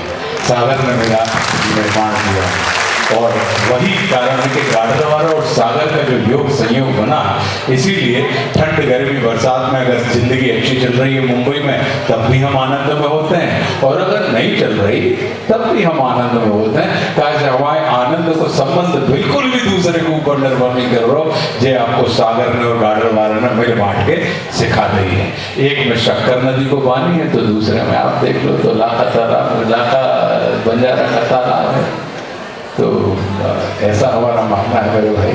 अगला जो प्रश्न है, इससे पहले हम चाहेंगे कि सब लोग अपनी आप सांसें बांध के बैठिए, क्योंकि अगला जो प्रश्न है रामाधारी सिंह दिनकर जी की जो कविता है, जिसमें भगवान श्री कृष्ण की नौजवानों को जो चेतावनी है, उसके लिए मैं आग्रह करूंगा आदरणीय आशुतोष राणा जी से। देखिए, ये आप जब यही होता है, जब आपको कोई प्यार करते हैं ना लोग, बैठे तो फिर वो आपसे उन्हीं चीज़ों का आग्रह करते हैं जो आपके भी आनंद का विषय हो। तो पूज्य रामधारी सिंह जी दिनकर ने तो ऐसे बहुत सा साहित्य लिखा है, लेकिन रश्मि रथी नाम का जो एक उनका खंड है वो मुझे बहुत प्रिय है। और वो इतना प्रिय है क्योंकि उसमें हमारे जो लीला पुरुषोत्तम परमात्मा श्री कृष्ण, मतलब ऐसे ऐसे कर्मों को लोग कहते जरूर हैं कि महाभारत कौरवों और पांडवों के बीच में हुआ, लेकिन जब महाभारत का युद्ध समाप्त हुआ तो भीम ने कहा कि मेरी भुजा पूजो, क्योंकि मैंने सबसे अधिक योद्धाओं को, दुर्धर्ष योद्धाओं का वध किया है। वासुदेव सुन रहे थे। अर्जुन ने कहा कि मेरी भुजा पूजो, मैं श्रेष्ठतम वीर हूं, क्योंकि अगर मैं ना होता तो शायद ये जितने भी पाठ हैं, तो तमाम योद्धाओं को अपने ऊपर गर्व हो गया। तो वासुदेव कृष्ण बोले कि यार तुम सब विकट एक से एक बड़े योद्धा हो, लेकिन हम सब युद्ध कर रहे थे, हम सब लड़ रहे थे, तो हमें पता नहीं है कि किसने अधिक पराक्रम किया है। तो किसी ऐसे व्यक्ति से हम लोग पूछ लेते हैं जो इस युद्ध में लड़ा ना हो और एक एम्पायर की दृष्टि से तटस्थ भाव से उसको वो देख रहा हो। तो बोले कौन है? तो बोले युद्ध की पहली शुरुआत में बर्बरीक को उन्होंने, जो घटोत्कच के पुत्र थे बर्बरीक, उनका शिरच्छेद करके उनको कह दिया था कि तुम्हारी बराबरी का कोई योद्धा द्वापर युग में तो नहीं है, तो इस युग में तुम सिर्फ एक प्रेक्षक की, एक अंपायर की दृष्टि से, निर्णायक की दृष्टि से इस पूरे युद्ध को तुम सिर्फ देखो। ये सब बर्बरीक के पास गए और बर्बरीक से कहा कि भाई हमें भुजा पूजनी है, वीर शिरोमणि का हमको अभिषेक करना है, तो आप बताओ कि किसने सबसे ज्यादा युद्ध लड़ा? तो बर्बरीक बोले कि कोई युद्ध लड़ा ही नहीं है इनमें से। बोले कैसे? बोले कि सिर्फ एक व्यक्ति ही लड़ा है युद्ध, और वो है वासुदेव कृष्ण, वही मर रहे थे और वही मर रहे थे। तो ऐसे इतनी विलक्षण चेतना वाले जब वासुदेव कृष्ण, अच्छा बहुत बहुत धन्यवाद। कैसे सर? प्रणाम प्रणाम प्रणाम, बैठिए विराजिए। सबसे सही रश्मि रथी के समय पे आया। नहीं, क्या होता है कि वासुदेव कृष्ण को तो जिसको बुलाना होता है वो हम और आप उनके समय में नहीं पहुंचते हैं। वो तो जब उनका स्मरण चल रहा होता है, उनका चिंतन चल रहा होता है, तो उनकी जिस पे इच्छा होती है, तो इसका मतलब है कि आपका समय अच्छा चल रहा है करके से, और इसका मतलब है कि आपका समय भी अच्छा चल रहा है। हो सकता है यहाँ से जाने के बाद आप प्रमोट करके और किसी उच्च पद पर बैठ जाएं। अगर बैठे तो मुझे याद रखिएगा, आपका हो गया। हाँ देखिए, बात प्रमाण तुरंत मिल जाता है, आपको प्रमाण तुरंत मिल जाता है ईश्वर की कृपा का। और हम जैसे जो मतलब मन कर्म वचन से जो उनके प्रति समर्पित हैं, उनको वो तुरंत प्रमाण देते हैं कि बेटा या तो तुम्हारे मुंह से निकली बात हम सत्य करवा देंगे या तुम्हारे मुंह से हम वही बात निकलवाएंगे जो सत्य होने वाली है। तो ये ऐसी वाली कृपा होती है। तो ऐसे लीला पुरुषोत्तम पांडवों के दूत बन गए, दूत कर्म करने के लिए। हम और आप अगर थोड़ी सी 2-4 डिग्री प्राप्त कर लें तो अपने से छोटे व्यक्ति के हित साधने के लिए किसी बड़े व्यक्ति के पास अपने अहंकार को गिरवी रखने के लिए नहीं जाते। हमको लगता है कि ये काम हम करेंगे, हम उसको डांट देते हैं। लेकिन लीला पुरुषोत्तम वासुदेव कृष्ण अपने उस तमाम देवत्व को, अपने तमाम उस ईश्वरत्व को एक तरफ रखते हुए बोले कि अगर युद्ध डालने के लिए मुझे अपना ईश्वरत्व और देवत्व को भी उस मनुष्यत्व के सामने अगर झुकाना पड़े तो मैं दूत बनकर वहां पर जाऊंगा और एक अंतिम प्रयास करूंगा। तो ये रामधारी सिंह जी दिनकर ने इस तृतीय सर्ग में उसका वर्णन किया है। हालांकि कविता लंबी है, तृतीय सर्ग भी बहुत लंबा है, लेकिन हम आपको सिर्फ मुख्य बात उसका वो सुनाए देते हैं, क्योंकि हम वहां से नहीं सुना रहे हैं कि हो गया अज्ञातवास पांडव लौटे वन से साहस। हम जो एक लाइन इसलिए बोल दी कि जय मानियों का हमें याद नहीं है, हमें सब याद है, मगर समय की बाध्यता है। तो वर्षों तक वन में घूम घूम बाधा विघ्नों को झूम झूम सहतो पानी पत्थर, पांडव आए कुछ और निखर, सौभाग्य में सब दिन सोता है, देखें आगे क्या होता है।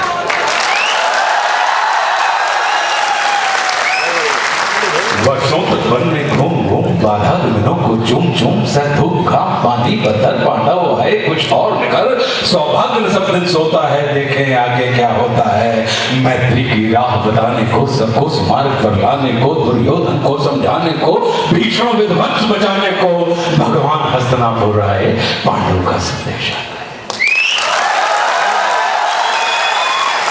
क्या दो न्याय अगर दो आता तो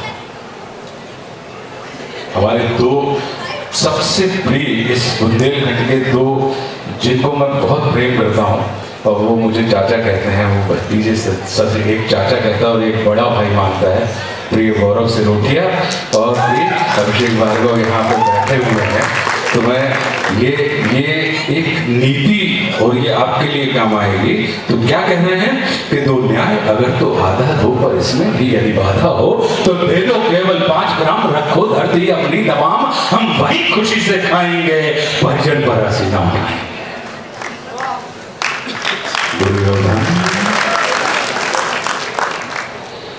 दुर्योधन पहली दे न सका, आशीष समाज की ले न सका, उल्टे हरि को बांधने चला, जो था असाध्य साधने चला, जब नाश मनुष्य पर छाता है पहले विवेक मर जाता है। जब नाश मनुष्य पर छाता है पहले विवेक मर जाता है। हरि ने भीषण हुंकार किया, अपना स्वरूप विस्तार किया, डगमग डगमग दिग्गज डोले, भगवान को बधो कर बोले, जंजीर बड़ा कर बांध मुझे, हाँ दुर्योधन बांध मुझे। यह देख गगन मुझ में लय है, यह देख पवन मुझ में लय है, मुझ में विलीन संसार सकल, मुझ में लय है झंकार सकल, अमृत फूलता है मुझ में, संहार झूलता है मुझ में, उदिया जल मेरा देखती भाल, भूमंडल वक्ष स्थल विशाल, भुज पर बंद को घेरे हैं, मैनाक मेरु पग मेरे हैं, और दिखते जो ग्रह नक्षत्र निकर सब है मेरे मुख के अंदर।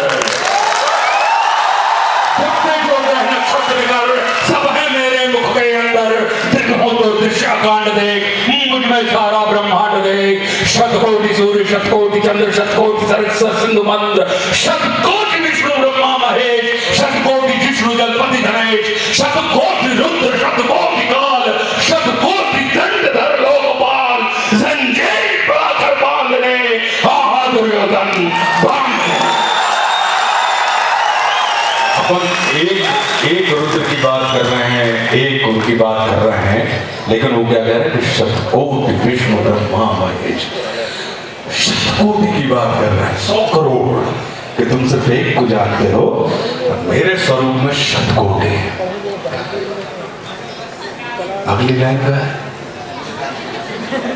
नहीं, देखो यार, कोई बात नहीं, याद करना कि अंबर में कुंदल ताल देख, पद के नीचे पाताल देख, मुट्ठी में तीनों काल देख, मेरा स्वरूप विकराल देख। सब जन मुझी से पाते हैं, फिर लौट मुझी में आते हैं। जिह्वा से करती ज्वाल सघन, सांसों से पाता जन्म पवन।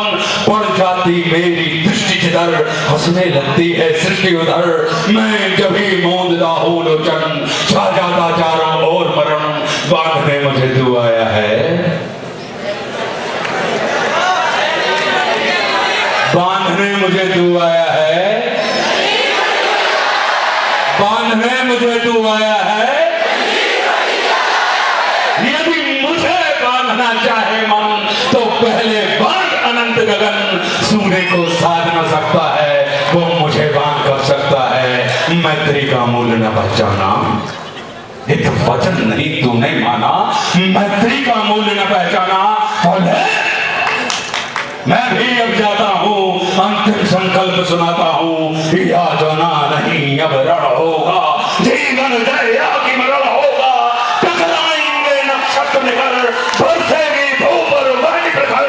फण शेष नाग का डोलेगा, विकराल काल मुंह खोलेगा। दुर्योधन रण ऐसा होगा, फिर कभी नहीं जैसा होगा। भाई पर भाई टूटेंगे, वृषभाण बूंद से छूटेंगे। सौभाग्य मनुष्य के फूटेंगे, और हमारे छूटेंगे नहीं, वृषभाण बूंद से छूटेंगे। सौभाग्य मनुष्य के छूटेंगे, वयस्गाल सुख लूटेंगे। और आखिर तू भूषाई होगा, हिंसा का पर्दाई होगा। घोषणा कर दी थी कि गत और नागत काल देख, वो वाली जो बात है ना कि यह देख जगत का आदि सृजन, यह देख महाभारत का रण। मृतकों से पड़ी हुई तू है, पहचान कहाँ उसमें तू है। तो उन्होंने कहा कि हित वचन नहीं तूने माना, मैत्री का मूल्य न पहचाना। तो ले मैं अब भी जाता हूँ, अंतिम संकल्प सुनाता हूँ। याचना नहीं अब रण होगा, जीवन जया की मरण होगा। टकराएंगे नक्षत्र निकल, बरसेगी धूप और वाणी प्रखर। फण शेष नाग का डोलेगा, विकराल काल मुंह खोलेगा। दुर्योधन रण ऐसा होगा, फिर कभी नहीं जैसा होगा। भाई पर भाई टूटेंगे, विषाण बूंद से छूटेंगे। वायस्गाल सुख लूटेंगे, सौभाग्य मनुष्य के फूटेंगे। और आखिर तू भूषाई होगा, हिंसा का पर्दाई होगा। सभा सन्न सब लोग डरे, सभा सन्न सब लोग डरे। चुप थे या थे बेहोश पड़े, केवल दो नर आते थे। धृतराष्ट्र विदुर सुख पाते थे, कर जोड़ खड़े प्रबुद्ध निर्भय। दोनों पुकारते थे जय जय।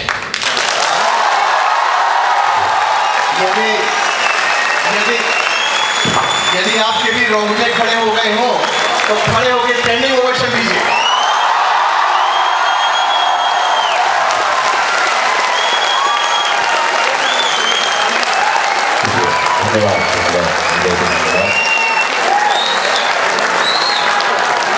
मुंह तोड़ जवाब का मतलब ये हुआ कि मुंह को तोड़ना नहीं चाहिए, बल्कि मुख से जवाब देना चाहिए। इसके लिए कुछ आशुतोष भाई साहब ने जादुई वाक्य इजाद किया है अपनी किताब के माध्यम से। तो हम उनसे आग्रह कर रहे हैं कि जो जादुई वाक्य हैं, अगर आप पिट के भी आए हैं तो आप अपना मसला कैसे बना के रखें, उसके बारे में जरूर बताएंगे। हाँ, ये हमारी किताब है। हमने 2 किताबें लिखी हैं। कौन कौन सी? मौन मुस्कान की मार रामराज। मौन मुस्कान की मार रामराज। मौन मुस्कान की मार रामराज्य और मौन मुस्कान की मार। मौन मुस्कान की मार। आप लोगों में से बहुत कम लोगों ने पढ़ी होंगी, है ना? तो अब हमारा निवेदन है कि दोनों किताबें पढ़ना, मंगाना, पैसे खर्च करना, ठीक है? नहीं, पैसे इसलिए खर्च करना कि जब हमारे यहाँ ये कहा जाता है ना सर, जैसे जब कभी तीर्थों पे अपन जाने लगते हैं, अपन हम नहीं जा रहे हैं लेकिन जीजा जी साहब जा रहे हैं हमारे, तो हम जीजा जी से कहेंगे जीजा जी हमारी तरफ से ये 101 रुपये ले जाइए और माता जी को प्रसाद चढ़ा दीजिए। हम नहीं गए, क्या गए, पैसे गए। तो इसका मतलब ये हो गया कि वित्त में चित्त का वास होता है, कि मतलब हमारा पैसे जहां जाएंगे उधर पर हमारा चित्त जाएगा। ना होए तो कोई उधार लेके देख लो, उसकी मम्मी पापा उसकी बीमारी पे भलाई चिंतित न हो। अगर तुमने कोई को कोई 2-5 लाख रुपया उधार दे हो और तुम्हें खांसत मिल जाए, तुम गाड़ी लेके पहुंचे, भाई साहब ठीक तो है ना स्वास्थ्य आपको, दिखाता नहीं ले रहे आप। काहे से कि आपके वित्त में आपके चित्त का वास है, आपको पैसा फंस होते हैं, ठीक है। तो आप लगो कि कहूँ जेन कर गए तो फिर हम तो मतलब चित्ते चलो जाए, चित्त उचट जाता है। कम तनख्वाह मिलती है तो लोगों को भैया चित्त उचट गो यार, मन नहीं कर रहा हूँ। ओवर टाइम में पता लगी कि अगर आदमी आपको तनख्वाह कम मिले तो क्या चित्त उचट जाता है भैया। तो जो चित्त है, इसलिए मैंने आपसे कहा कि खर्च करना। जब खर्च करके आप राम राज्य और मौन मुस्कान की मार मंगाकर पढ़ेंगे तो दोनों की शैलियां बिल्कुल अलग अलग हैं। मौन मुस्कान की मार जो है उसमें व्यंगों की धार है, और राम राज्य जो है वो परमात्मा श्री राम के जीवन दर्शन के ऊपर आधारित किताब है। तो ये मैं निवेदन करूंगा। संतोष जी ने मौन मुस्कान की मार से ये निकाले हैं, इसमें हमारा एक व्यंग है, तो उसका नाम है कि मनोविज्ञान के कुछ क्रांतिकारी सूत्र। सर ये आपके भी धंधे में बहुत काम आएगा, आपके प्रोफेशन में, आप लोगों को उसमें, कि हमारा और आपका सबका जीवन है। तो ये मनोविज्ञान के कुछ क्रांतिकारी सूत्र हैं जिसको मैं पढ़ रहा हूं। बड़ी समस्या से निपटने का सबसे सरल उपाय है, बड़ी समस्या से निपटने का सबसे सरल उपाय है किसी छोटी समस्या को उससे बड़ा और खतरनाक सिद्ध कर दीजिए। इससे हमारा ध्यान उस बड़ी समस्या से हटकर कहीं और केंद्रित हो जाएगा जिसमें वो हमें दिखाई नहीं देगी। किसी चीज का दिखाई ना देना अमूमन उसके ना होने का प्रमाण होता है, भगवान और भूत को छोड़कर। इस सूत्र को मनोविज्ञान की भाषा में डाइवर्टिंग अटेंशन कहा जाता है। ठीक है, कि आप अटेंशन डाइवर्ट कर दीजिए। इसका लाभ, अब इसका लाभ क्या है? बोले इसका लाभ है कि आपकी मूल समस्या जस की तस बनी रहेगी, जिसका इस्तेमाल आप अपनी सुविधा अनुसार फिर भविष्य में कर सकते हैं। कहूं भी निकाल लोगे जो बहुत हो ले आओ भैया। दूसरा, अपनी असफलता से बचने का सबसे आसान तरीका है क्या? किसी और की असफलता को चर्चा का केंद्र बिंदु बना दीजिए।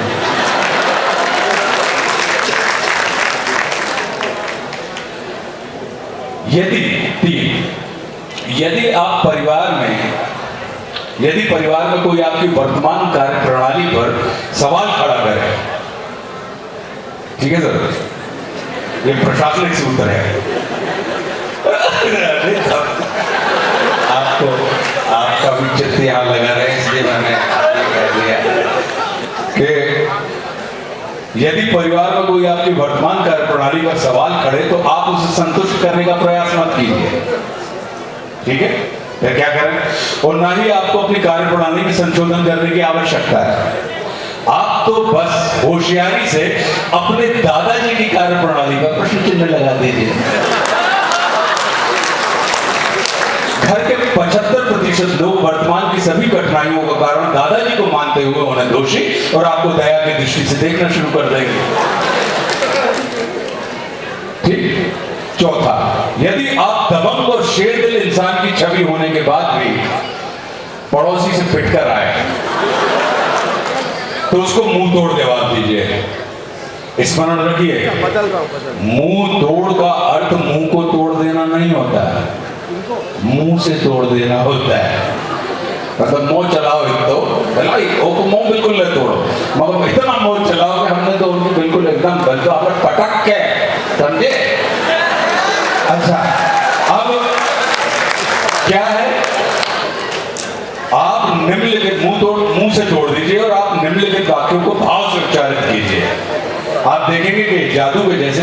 शेरदेव की छवि बरकरार रखेंगे। वो जादुई वाक्य कौन से?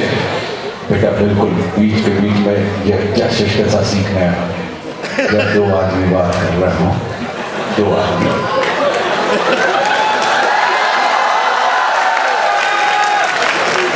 तो जादुई वाक्य क्या है?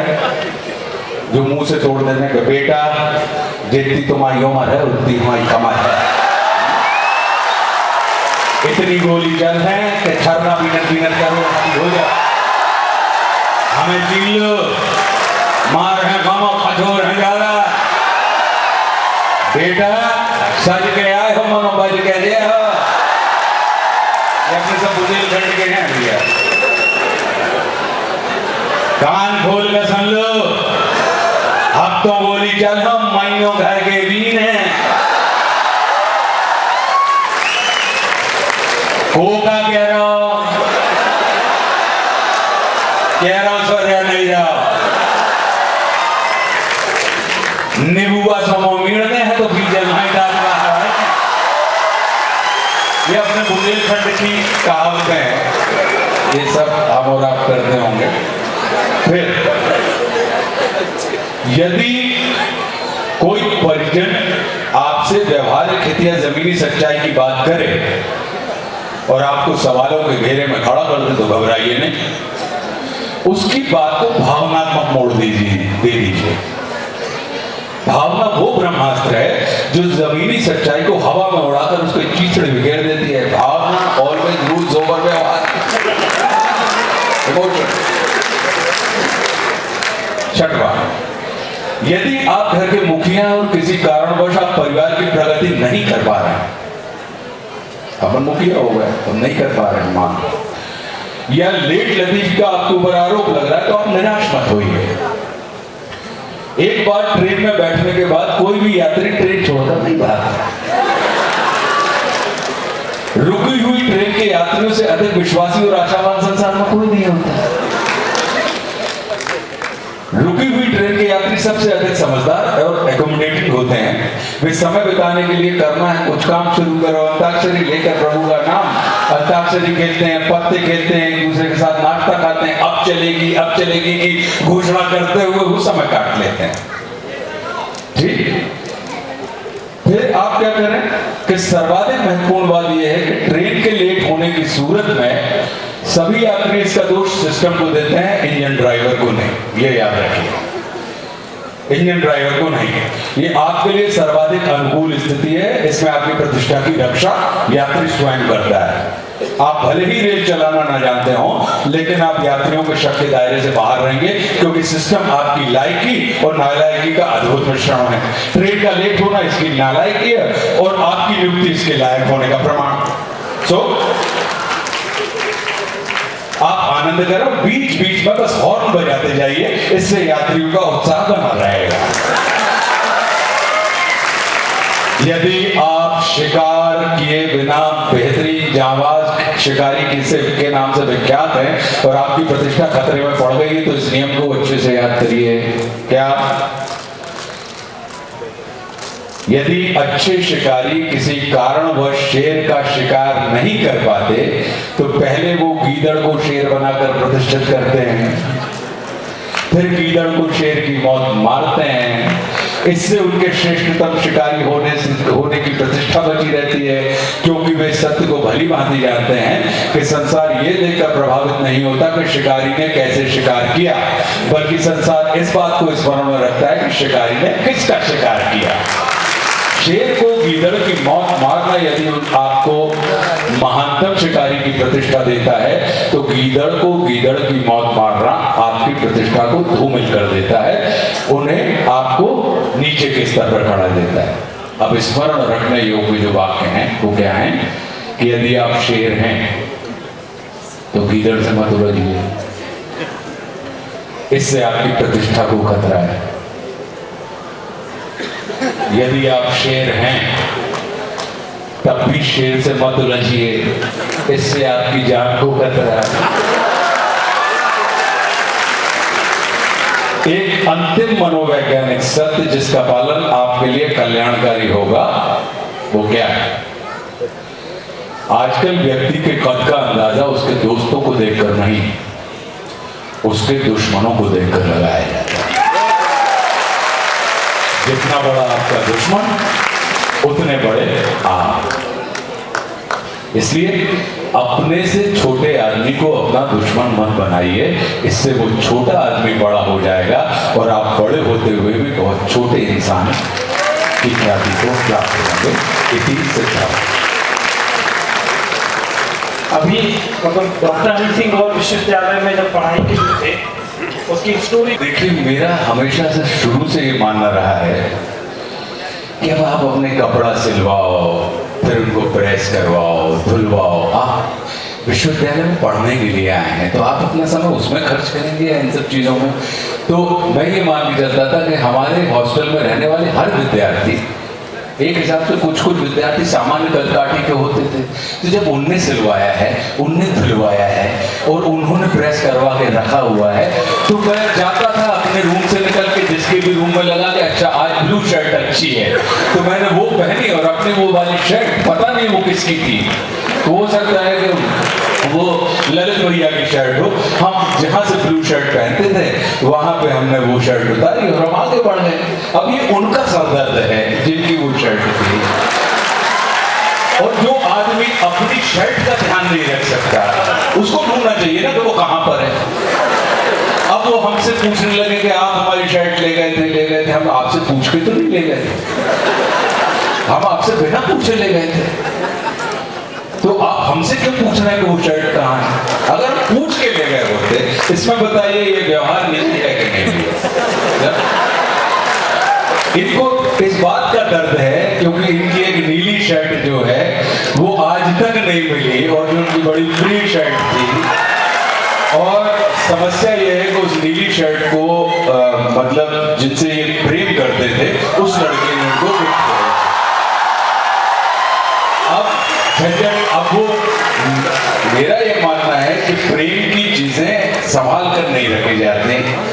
जैसे आपको मिली, आपने किसी और को दे दी और किसी और ने किसी और को दी होगी, फटी तो नहीं होगी या कहीं तो अभी भी हॉस्टल में होगी वो। खैर एक सवाल और है, मतलब बिल पावर की बात होती है हर इंसान की, दृढ़ निश्चयी थे, मतलब बड़ा उसके लिए आपको एक कहानी बताएंगे कि एक बार उनको भूख लगी और हम लोग का एक कमरा नंबर 34 था टैगोर हॉस्टल में, उसके सामने एक रात को एक कहानी हुई थी, बड़ी चर्चा रही थी। देखिए बड़ा खतरनाक है क्योंकि आजकल जो कमरा नंबर 34 में रहते थे डॉक्टर, वो आपके इतिहास विभाग के विभागाध्यक्ष हैं डॉक्टर अशोक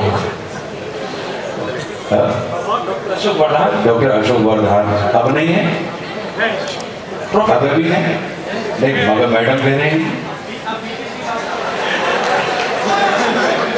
अभी भी है भैया। क्या बुराई चल रही का आपकी मैडम?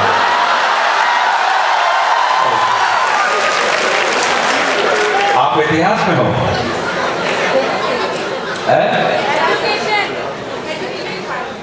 कौन से?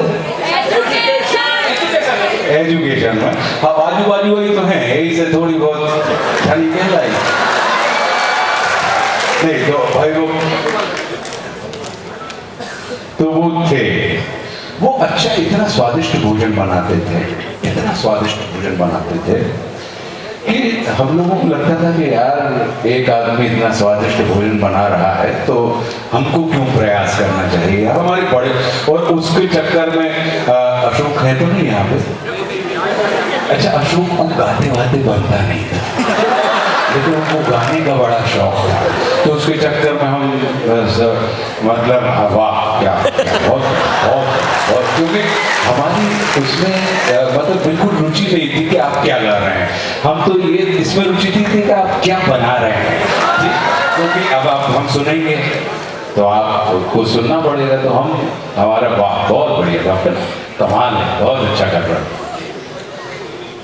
एक बार वो ताड़ गए ये बात, और उन्होंने निर्णय लिया बिल्कुल कि आज के बाद इस व्यक्ति को और इससे संबंधित किसी भी व्यक्ति को मैं भोजन तो नहीं कराऊंगा। ये उनका मन ही मन निर्णय था जो उन्होंने घोषित नहीं किया था, लेकिन कहीं ना कहीं मैं जैसे ही 34 नंबर के बाहर से गुजर रहा था, मुझे लगा कि डॉक्टर किसी बात से निर्णय कर चुके हैं, डॉक्टर अब भोजन नहीं बनाएंगे। हमने कहा ऐसे संकल्प का कोई मतलब नहीं जिसमें प्रकृति का कल्याण की भावना ना हो। ठीक है, सर्वजन सुखाय सर्वजन हिताय। हम भी प्रकृति के वो प्राणी, आप इतिहास के विद्यार्थी हैं, सिविलाइजेशन के विद्यार्थी, और ये मूर्खतापूर्ण अहंकार जनित आपका ये भाव है, और आपको लगता है आपको दाद देने वाले लोग मिलते हैं, हम जैसे लोग फ्री में। हम जब पढ़ते थे तब भी हमको लगता था कि हम जैसे लोग, वैसा वाला। तो घोषणा ली, इनकी खबर आई कि कल रात में ये लोग पड़ोसी थे रूम के ये 42 में रहते थे, अशोक 34 में रहते थे, 33 में हमारे एक दोस्त थे विनय मदान और डॉक्टर सत्येंद्र यादव, वो रहते थे। ये रूम नंबर मतलब हॉस्टल नंबर टैगोर की हॉस्टल की बात। तो मुझे सूचना मिली कि इन्होंने निर्णय ले लिया है कि अब आपको भोजन नहीं कराया जाएगा। उनका ये मूर्खतापूर्ण निर्णय है, इनको तो भोजन करवाना पड़ेगा। और हम सत्याग्रह पे बैठ गए उनके रूम के ठीक सामने। वो ताला लगा के गए थे अपने रूम में, और हम ताला के सामने बैठ गए कि अब तुमको ताला खोलोगे तुम तब डॉक्टर, जब तुमको हमको यहाँ से हटा दो। और संकल्प और शक्ति की झंझट होगी। शक्ति का प्रदर्शन अगर आप करें, शक्ति का प्रदर्शन की मनाही थी, शक्ति का प्रदर्शन नहीं होगा। फंस गए डॉक्टर साहब। डॉक्टर साहब ने क्या किया था कि बाहर से ताला लगवाया था, और डॉक्टर साहब अंदर छिपे हुए थे क्योंकि उनके भोजन का टाइम हो चुका था। और उनका चूंकि ग्राउंड फ्लोर पर ही था तो खिड़की से उतर के आ सकते थे। और मुझे ये खबर लग गई थी क्योंकि भोजन की खुशबू अंदर से आ रही थी। मैंने कहा ये अपने आप तो नहीं बन रहा होगा भोजन, कोई तो है अंदर। तो हमने अपने मित्रों से निवेदन किया कि खिड़की पे भी खड़े हो जाओ और खिड़की को बाहर से लकड़ी के पत्तों से पैक कर दो, ये आदमी निकल ना पाए किसी भी तरीके से। जैसे तैसे हड़ताल टूटी। उन्होंने बुलाया और उन्होंने कहा कि हम बनाएंगे नहीं, हम नहीं बनाएंगे, आप खाइए, आप खुद बनाइए। मैंने कहा मैं बनाता हूँ, मुझे सिखाओ। नहीं करा है, पकाया कैसे जाता है? तो उन्होंने कहा पहले आटा मारना सीखो। अब हमें पता सब हॉस्टल है, निश्चित मात्रा में आटा वाटा आता है। तो मैंने कहा अगर मैं आज आटा मारना सीख गया तो ये आदमी जिंदगी भर रोटी मुझसे मिलवाता रहे। कल ये रोटी मिलेगा सिखाएगा ये मेरा मित्र। और फिर रोटी के बाद फिर ये पाक कला के नाम पे फिर अभी सब्जी भाजी सब। तो मैं यहाँ पे सीखने इंसान बनने आया हूँ कि भाई ये सब्जी भाजी बनाने के लिए मैं इसमें समय चला जाएगा। तो हमने कहा गुरु जी की पहली शिक्षा हमने कहा हमको आप सिखाइए। उत्साह हमने बताया क्या होता है। तो उन्होंने कहा आटा मारो। तो हमने उनकी जो परात थी उसमें उन्होंने कहा कि दो अपने कटोरी पानी डालो। हमने 2 की जगह 4 कटोरी पानी उसमें डाल दिया। तो वो लुगदी हो गई। तो उन्होंने कहा इसमें और आटा डालो क्योंकि ये गीला हो गया है। तो हमने और आटा डाला। तो जब और आटा डाला तो उन्होंने तब नहीं कहा था हमसे, उन्होंने एक आटे पे 2 कटोरी आटा, तो उन्होंने हमसे 1 कटोरी पानी डालने कहा था। तो हमने 1 कटोरी आटा पे वापस हमने 2 कटोरी बिना पूछे और पानी डाल दिया। उनको लगा कि अब आटा खत्म हो रहा है। हटो यार, तुम्हारे बस का नहीं है, हम खुद बनाएंगे, तुम ये हाथ मत लगाओ, हटो। तो हम हट गए। तो गुरु भी जिस शिक्षा को आप ग्रहण नहीं करना चाहते हैं तो गुरु के ज्ञान को चुनौती मत दीजिए। आप उसके सामने स्वयं को इतना मूर्ख प्रदर्शित कर दीजिए कि वो खुद ही आपको ज्ञान नहीं, आपको दान के माध्यम से वो आपका कर्म की सेवा करता रहे। तो वो उसके बाद से उन्होंने जीवन भर, जब तक वो हॉस्टल में रहे, डॉक्टर होगा यहाँ पे और ये नहीं होगा तो पहुंच जाएगी खबर, माफ करिए यार गुरु, है ना। और जीवन भर जब तक, लेकिन उनके हाथ का जो भोजन होता था डॉक्टर अशोक का, वो इतना स्वादिष्ट। वैसी रोटियां मुझे अभी भी उसकी खुशबू आ रही है। मैं आपको बताऊं कि इतनी सौंधी रोटियां मैंने अपने जीवन, और ना चूल्हे पे ना गैस पे, हीटर पे वो बनाते थे। मतलब सबसे बड़ी बात ये थी कि हीटर पे, तो ये बड़े कुशल लोगों का अन्न भी शरीर में गया है, बड़े आत्मीय लोगों का ज्ञान भी गया है। तो सारी चीज़ें तो हमको तो आप सबने मिलकर बनाए, हमारे राकेश भाई बैठे हुए हैं। जी गुरु। Thank you sir. मैं हमारे बीच में आदरणीय कलेक्टर साहब सागर दीपक आर्य जी हैं और एसपी साहब तरुण नायक जी हैं, हमारे जिला पंचायत के सीओ साहब छत्तीस सिंगल जी हैं। क्योंकि ये आपको मालूम है कि आयोजन आज हमारे आदरणीय आशुतोष राणा जी आए हैं, जिला प्रशासन और डॉक्टर हरि सिंह विद्यालय संयुक्त आयोजन है। मैं ऐसे अवसर पर आप लोगों का आपका आभार भी व्यक्त करता हूँ आदरणीय कलेक्टर साहब और एसपी साहब का। उनके स्वागत के लिए मैं प्लीज़ सुबोध जैन साहब जो हमारे गौर जयंती के मतलब संयोजक हैं, प्लीज सर। ठीक है, अच्छा आप जैसा आप ठीक है।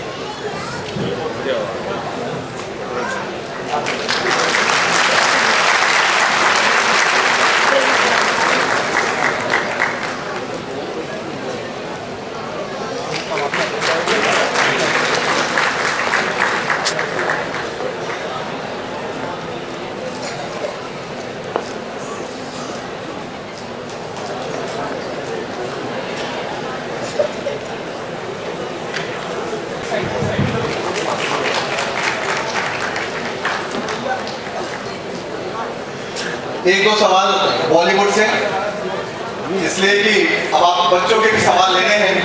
तो जैसा कि आप सभी जानते हैं कि चलिए पूछ ही लेते हैं, मिस्टर इंडिया की विलेन का नाम क्या था? मोगैम्बो। शान फिल्म के विलेन का क्या नाम था? और शोले के? गब्बर।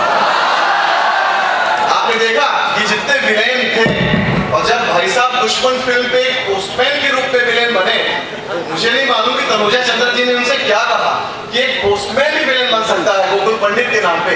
इतना दमदार उन्होंने एक्टिंग की कि 22 साल तक वो कुछ अभी भी कुछ रही है। वैसा भी कैसे होगा? अरे वाह। जब मैं नेशनल स्कूल ऑफ ड्रामा से हूँ, सागर यूनिवर्सिटी से निकलने मतलब जब हम पढ़ रहे थे यहाँ पे, तो हमने NSD के लिए अप्लाई किया था, उसमें सिलेक्शन हो गया। और हमने तभी फैसला कर लिया था जब हमसे इंटरव्यू में पूछा गया है NSD में कि आप क्यों करना चाहते हैं, तो हमने वाइवा में ये जवाब दिया, मैंने कहा कि मुझे फिल्मों में जाना है। उन्होंने कहा ये तो नाट्य संस्थान है और आप फिल्मों में जाना चाहते हैं। तो हमने कहा कि ओह, मुझे पता नहीं था कि ये नाट्य संस्थान है, मुझे लगा कि ये तो अभिनय का संस्थान है, क्योंकि आपने इसमें नेशनल स्कूल ऑफ ड्रामा लिखा हुआ है और आपके सिलेबस में कहीं ये बात नहीं है कि सिर्फ आप इसको नाटक वालों को ही प्रश्न देंगे। तो बोले कि मतलब, मैंने कहा कि मैं आपसे झूठ बोल के इंस्टीट्यूट में दाखिला लूँ, इससे बेहतर है कि दाखिला लेने के पहले मैं आपको सत्य बता देता हूँ कि मेरा और आपका रिश्ता 3 वर्ष का रिश्ता है, प्रशिक्षण का रिश्ता है। कि मेरा जो पैशन है, जिसको मैं प्रोफेशन बनाना चाहता हूँ, उसका मुझे एजुकेशन हासिल करना है। तो पैशन, प्रोफेशन और एजुकेशन, तो उससे जब हो गया तो निकलने के बाद जब हम गए तो हर एक्टर के मन में इच्छा होती है कि कोई एक ऐसा किरदार आपको मिले जिसमें अभिनय करने की क्षमता हो, जिसके पास कोई बाहर से वैसी वाली सहयोग नहीं हो कि कोई बहुत बड़ा आपका स्क्रिप्ट होती है ना, कि जब स्क्रिप्ट में ही आपको ये बता दिया जाता है कि नहीं फला आदमी बड़ा रुतबे वाला है, इसके पास इतनी बड़ी संपत्ति है या इसकी इतनी बड़ी टीम है और वो लगातार इसका इतना खौफ है, ऐसा कुछ नहीं था। तो मन में ये इच्छा थी, तो वो हमारे पास ये आया, कॉमन मैन विलेन जिसको आप ये कहते हैं। जैसे कॉमन मैन हीरो का किरदार श्री अमिताभ बच्चन के हिस्से में जंजीर के समय मिला था, ऐसे कॉमन मैन विलेन को इंट्रोड्यूस करने का सौभाग्य आशुतोष राणा को मिल गया, जिसका संबंध आपके विश्वविद्यालय से, छात्रावास से। तो मैं यही मान के चलता हूँ। सर मैं क्वेश्चन पूछूँ जी। मैं आपको सबसे पहले तो मैं उधर बैठा जा रहा था जाकर के जी, मतलब एज अ फैन, तो मैं धक्का देने के लिए चढ़ा दिया और भाई बॉम्ब भी कर रहा था कहाँ देखिए बैठे तो मैं जाकर बैठे। सबसे पहले तो सर एक जो आपने अभी बताया कि एक आपके मैं लाइन सुन रहा था अभी कि हमारे जैसे लोग, उसमें मैं जाऊँगा अभी। लेकिन आपके ये चाहे वो गिरजा शंकर पंडित हो या गोकुल गोकुल पंडित, गिरजा शंकर, लज्जा शंकर पांडे, ये तीनों और चौथा आपका जो हासिल वाला कैरेक्टर था गौरी शंकर, इन चाहिए मूवीज मतलब कम से कम 10 बार तो मैं देख चुका हूँ, कम से कम 10 बार सालों शादी को देख चुका हूँ। और तो मेरी आदत ये है कि मुझे कोई पसंद आती है तो बार बार देखता हूँ मूवी को।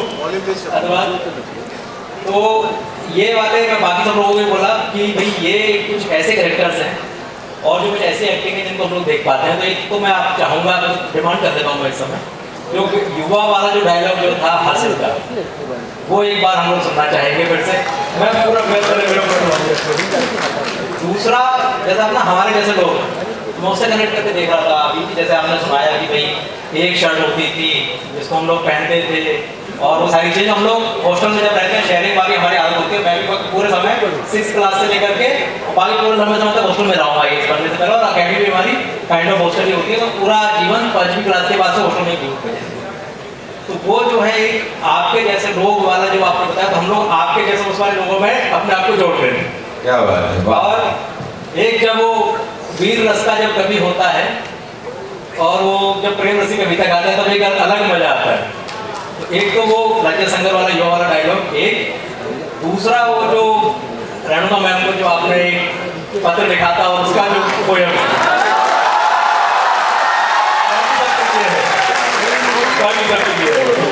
आप मैं हृदय से धन्यवाद देता हूँ कलेक्टर साहब। देखिए, आपने अपने पद के पीछे डर लगवाने के लिए कितनी कवायद करनी पड़ी और हमने बिना कवायद के अपने पीछे डर लगवा लिया। आप कलेक्टर हैं, मैं एक्टर हूँ, तो ये दोनों के पीछे डर है और सबसे अच्छी बात है। लेकिन एक जो बात आपके पास है कि सर आपके द्वारा आपके दस्तखत जो होते हैं वो अथॉरिटी माने जाते हैं और हमारे दस्तखतों को सिर्फ ऑटोग्राफ की संज्ञा मिलती है। हमारे द्वारा बोला गया, हम कुछ भी बोले, हमारे मुंह से निकली बात सिर्फ विचार की श्रेणी में आती है, लेकिन आप लोगों के मुंह से निकली बात नीति की श्रेणी में आती है।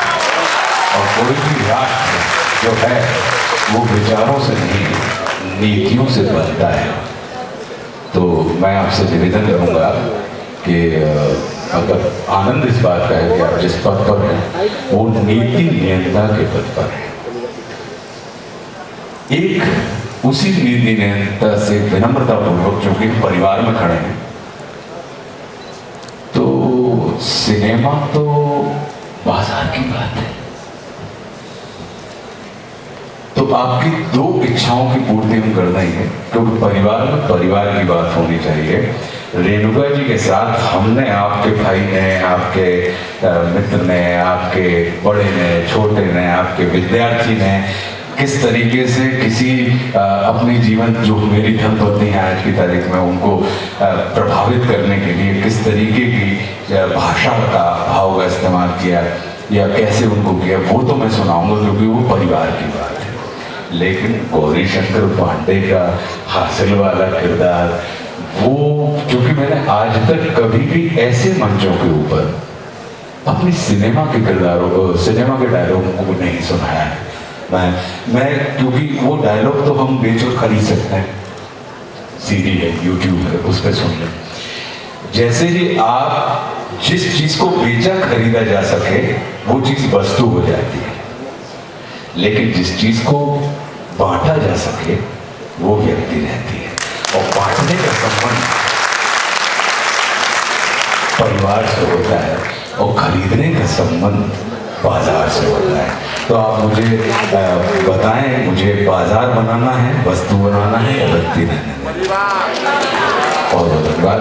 मेरे निवेदन वो इसको अस्वीकृति मत मानिएगा, मतलब बिल्कुल निरअहंकार है मैं आपकी, क्योंकि आपके कई लोगों की आप अनुचित इच्छाओं की भी पूर्ति करते हैं। जिस पद पर आप बैठे हैं करनी पड़ती होगी।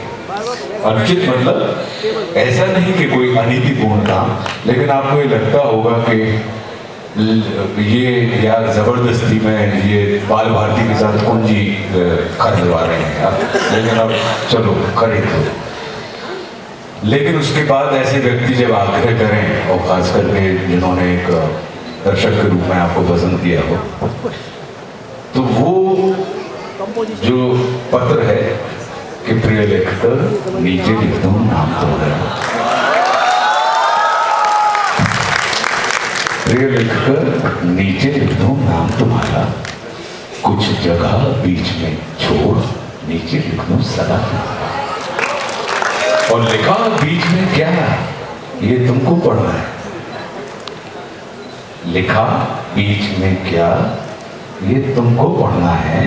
कागज पर उनकी भाषा का अर्थ समझना है, और जो भी अर्थ निकालोगी तुम, वो मुझको स्वीकार। झुके नयन, मौन अधर, या कोरा कागज, अर्थ सभी का प्यार। वो कविता मैंने आपकी सुना दी। एक और बहुत हमारे एक शायर हैं सूरज राय सूरज, उनकी बड़ी कमाल की 2 पंक्तियां मैं सुनाता हूँ कि संबंधों के ऊपर ही है।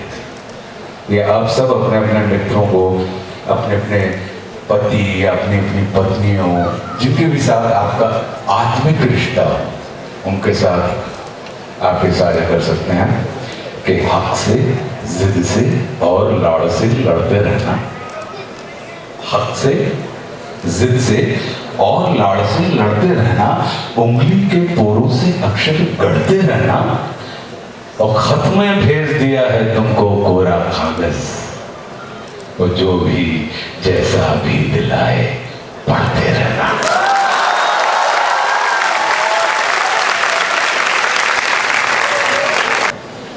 सर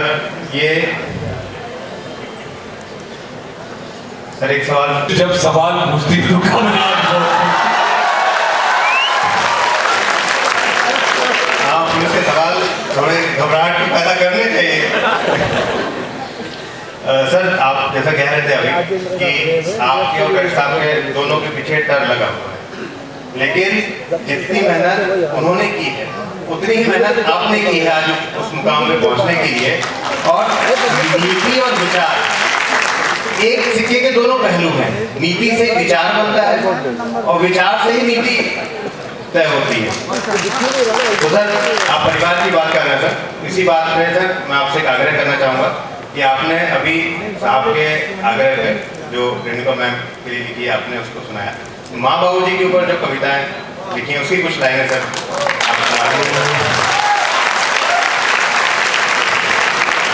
वो आलोक श्रीवास्तव की रचना है, लेकिन एक बहुत अद्भुत रचना है जो मुझे बहुत प्रिय है। वो मैं आलोक की वो रचना नहीं सुना रहा हूँ, लेकिन आपने चूंकि माँ का नाम लिया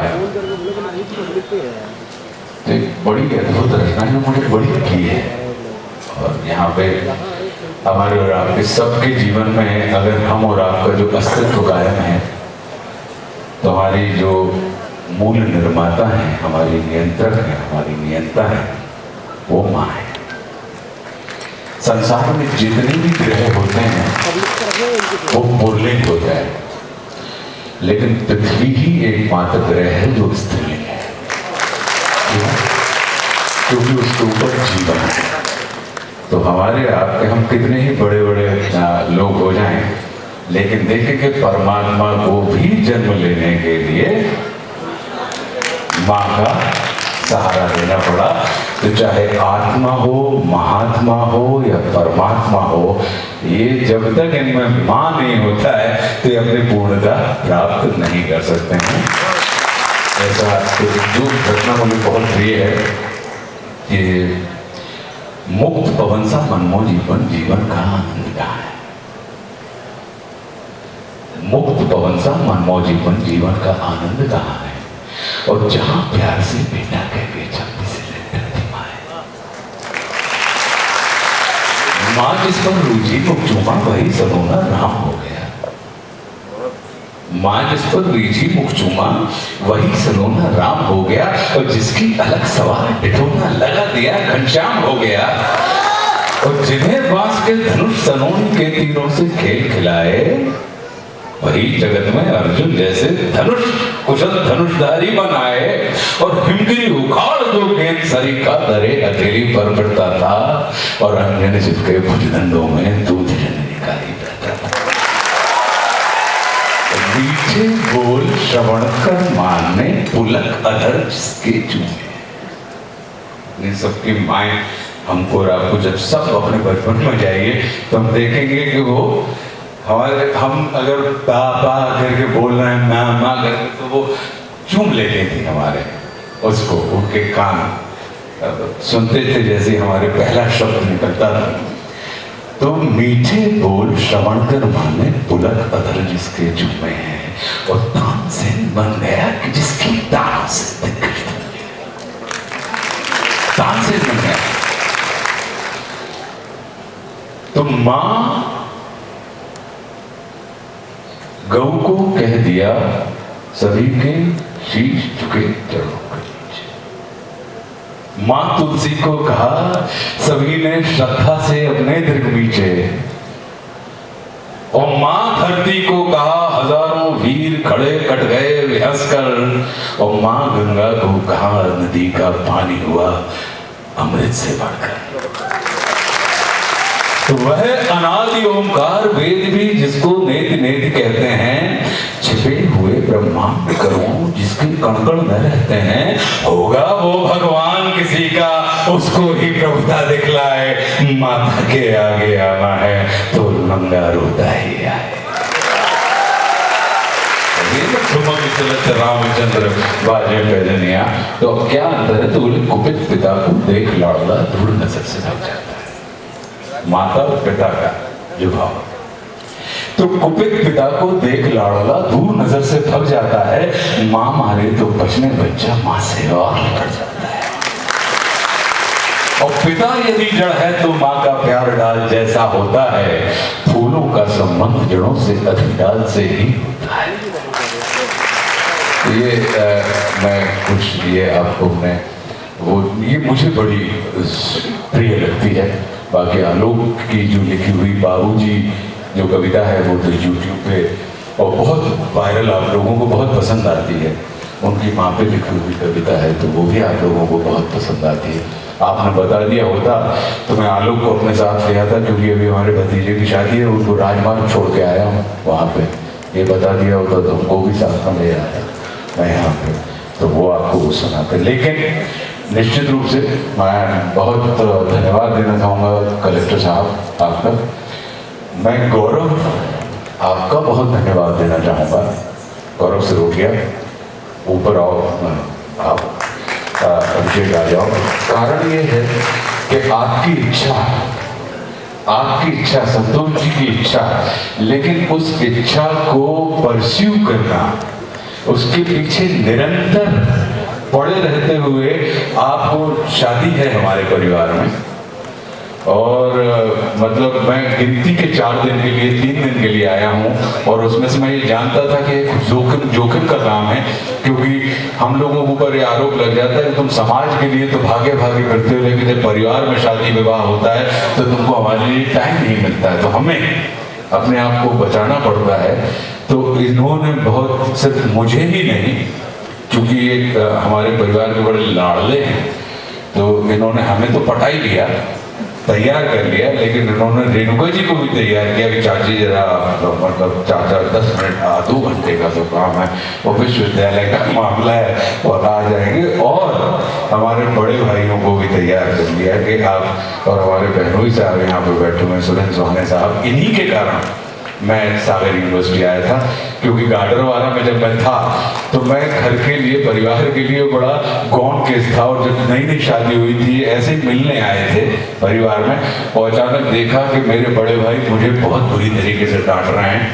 तो इन्होंने पूछा कि क्या हो गया, तो तो बोले कि साहब ये बहुत लड़का पता नहीं इसका फ्यूचर कैसा होने वाला है, बड़ा अर्जेंट है। तो इनकी समझ में आ गया और उन्होंने कहा कि अच्छा एक काम करो, आपके बस का नहीं है, जो एक्सपायरी डेट का माल है, जो बेकार माल है, वो आप हमको दे दो, हम उसको अपने साथ सागर ले जाते हैं। तो ये हमको वहाँ पे लेके आ गए हमारे ये, और इन्हीं के कारण हम सागर मिला, इन्हीं के कारण हमको परम पूज्य जी दद्दा जी का सानिध्य मिला, और एक छोटे से व्यक्ति को, एक शेष व्यक्ति को, एक कांतिहीन व्यक्ति को, या ये कहेंगे एक सामान्य से व्यक्ति को जो कुछ भी आप लोगों से मिलता है, तो आप लोगों से जो मुझे मिलता है, मैं ये मान के चलता हूँ कि ये मेरा नहीं है, ये गुरुदेव भगवान की कृपा का प्रसाद है। तो इसलिए आपसे मिलने वाली थोड़ी सी भी स्नेह, शुभकामना, शुभ आशीर्वाद जो मुझे मिलती है, मैं उसको बहुत संभाल के रखता हूँ। बिल्कुल वैसे ही जैसे मंदिर में मिला हुआ प्रसाद का अगर एक कण भी जमीन में गिर जाता है तो हम उसको जमीन में नहीं छोड़ते, ये परवाह नहीं करते कि वो जमीन गंदी थी या कुछ थी, हम उस प्रसाद को उठाते हैं और धारण कर लेते हैं। क्यों? क्योंकि वो प्रसाद है। तो आपसे मिलने वाला स्नेह, सम्मान, आशीर्वाद, ये परम पूज्य दद्दा जी का कृपा प्रसाद है जो हमें मिलता है। तो अगर वो मिल तो मैं उसको जमीन में नहीं गिरने देता।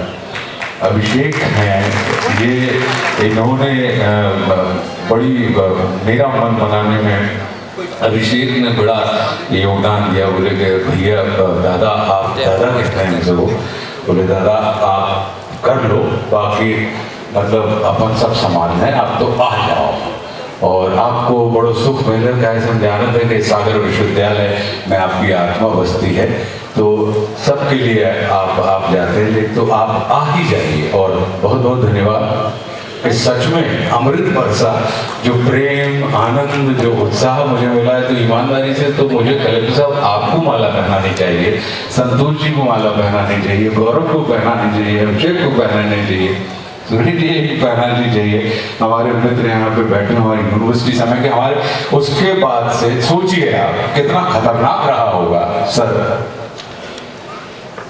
लास्ट महा छात्र संघ का अध्यक्ष जब हम लोग पढ़ते थे तो 126 कॉलेज एफिलेटेड हुआ करते थे, right from Burhanpur to Chhatarpur and Chhindwara से लेके ये पूरा मतलब तकरीबन 10 लोकसभा क्षेत्र, वहाँ उन तमाम कॉलेजों का जो महाछात्र संघ का अध्यक्ष होता था हमारे परम मित्र हैं, और श्रीमान अजय दुबे जो यहाँ पे बैठे हुए, उनका कार्यकाल कितना अनूठा रहा होगा कि उसके बाद से मध्य प्रदेश में मतलब बैन लगे और इलेक्शन बंद हो गए।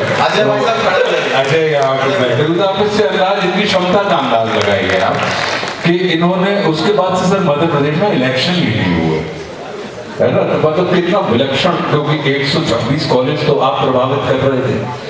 तो ऐसे हमारे मित्र डॉक्टर विवेक तिवारी जी कहाँ हैं? बिल्कु, आओ बिल्कु जी बैठे हैं।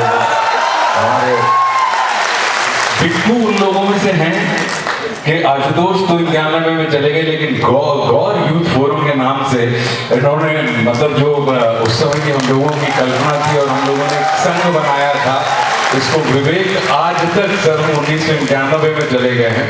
और जो हम लोगों ने उस समय एक अपना एक मंच होता है उसको बनाया था, और विवेक तब से लेके आज तक उस मंच को बरकरार रखे हुए हैं। और ये आनंद का विषय कि हम उसके संस्थापक लोगों में हम आते हैं। तो विवेक बहुत बहुत धन्यवाद भाई साहब। राजेश पंडित का बाल भारती के साथ कुंजी है, अजय दुबे का नाम लिया है मैंने सर। तो पंडित जी का तो नाम, मतलब पंडित जी को कौन नहीं जानता, राजेश पंडित को जानते हैं हम लोग। राजेश जो हैं हमारे, ये आपने एक वृक्ष होता है बॉटनी के, कौन कौन लोग हैं यहाँ पे?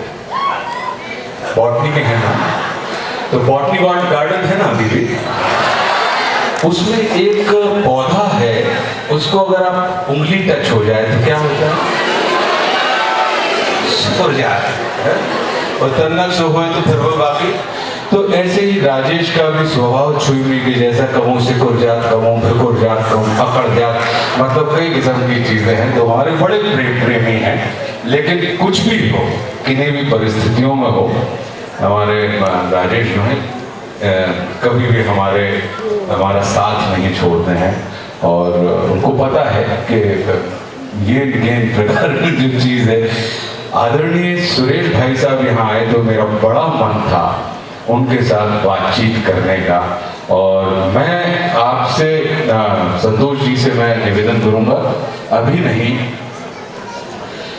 आप वो तो कर ही रहे हैं, लेकिन कलेक्टर साहब आपसे भी निवेदन करूंगा कि अति शीघ्र अगले वर्ष एक ऐसा कोई आयोजन रखें कि जहाँ पर भाई साहब की चर्चाएं, भाई साहब अपने व्यंग पढ़ें और फिर उनके पढ़ाए हुए पट्टे अपने व्यंग पढ़ें, और फिर यही ऑडिटोरियम हो, ऐसी कोई तमाम चीज़ें हों। कुछ व्यंग भाई साहब के हम पढ़ के सुनाएं और कुछ व्यंग हमारे भाई साहब पढ़ के सुनाएं, ऐसी कुछ एक आध आयोजन का। और विश्वविद्यालय के हमारे जो युवा छात्र हैं ये सब लोग हों, तो ऐसी मेरी इच्छा है। भाई साहब की सहमति मैंने ले ली एक हिसाब से, क्योंकि उनका आशीष हमारे ऊपर निरंतर रहता है, तो ऐसा एक बनाइएगा। मैं चाहता हूं कि वो स्मृति एक मैं स्मृति चिन्ह है भाई साहब, मैं आपका यहाँ पे सम्मान करना चाहता हूँ मैं, क्योंकि अपने गुरु का सम्मान हमारे, मैं आज भी आपको बताऊं, लोग हमारी भाषा की तारीफ करते हैं। हमारे जब भी कभी मैं फंसता हूँ रात को 12 बजे, 2 बजे, 3 बजे, और किसी जगह पे किसी की व्युत्पत्ति नहीं समझ में आती किसी शब्द की, जबकि भाई साहब ने हमको सारी डिक्शनरियां दी हुई हैं, और इन्होंने अपनी वसीयत में ये लिखा हुआ है कि मेरी सारी लौकिक संपत्ति मेरे पुत्रों की है, लेकिन मेरी जो लाइब्रेरी है वो आशुतोष राणा को दी जाएगी, और वो पुत्रों की जिम्मेदारी है कि वो जहाँ कहें वहाँ ये किताबें लाइब्रेरी वहाँ पे इनकी पहुँचाई जाए। तो मैं भाई साहब को फ़ोन कर लेता हूँ और इनसे उन तमाम चीज़ों के अर्थ समझ लेता हूँ, चाहे 3 हो 4 बजे हो रात को। और आज तक ऐसा अवसर नहीं गया कि कभी मेरा फ़ोन अनआंसर्ड गया हो। तो वैसी राकेश भैया आप भी आइए, गुड्डू भैया आप भी आइए। मैं चाहता हूँ कि ये गाड़वारा की तरफ से हमारी जन्मभूमि जो लोग हैं तो भाई साहब को आप सम्मानित करें।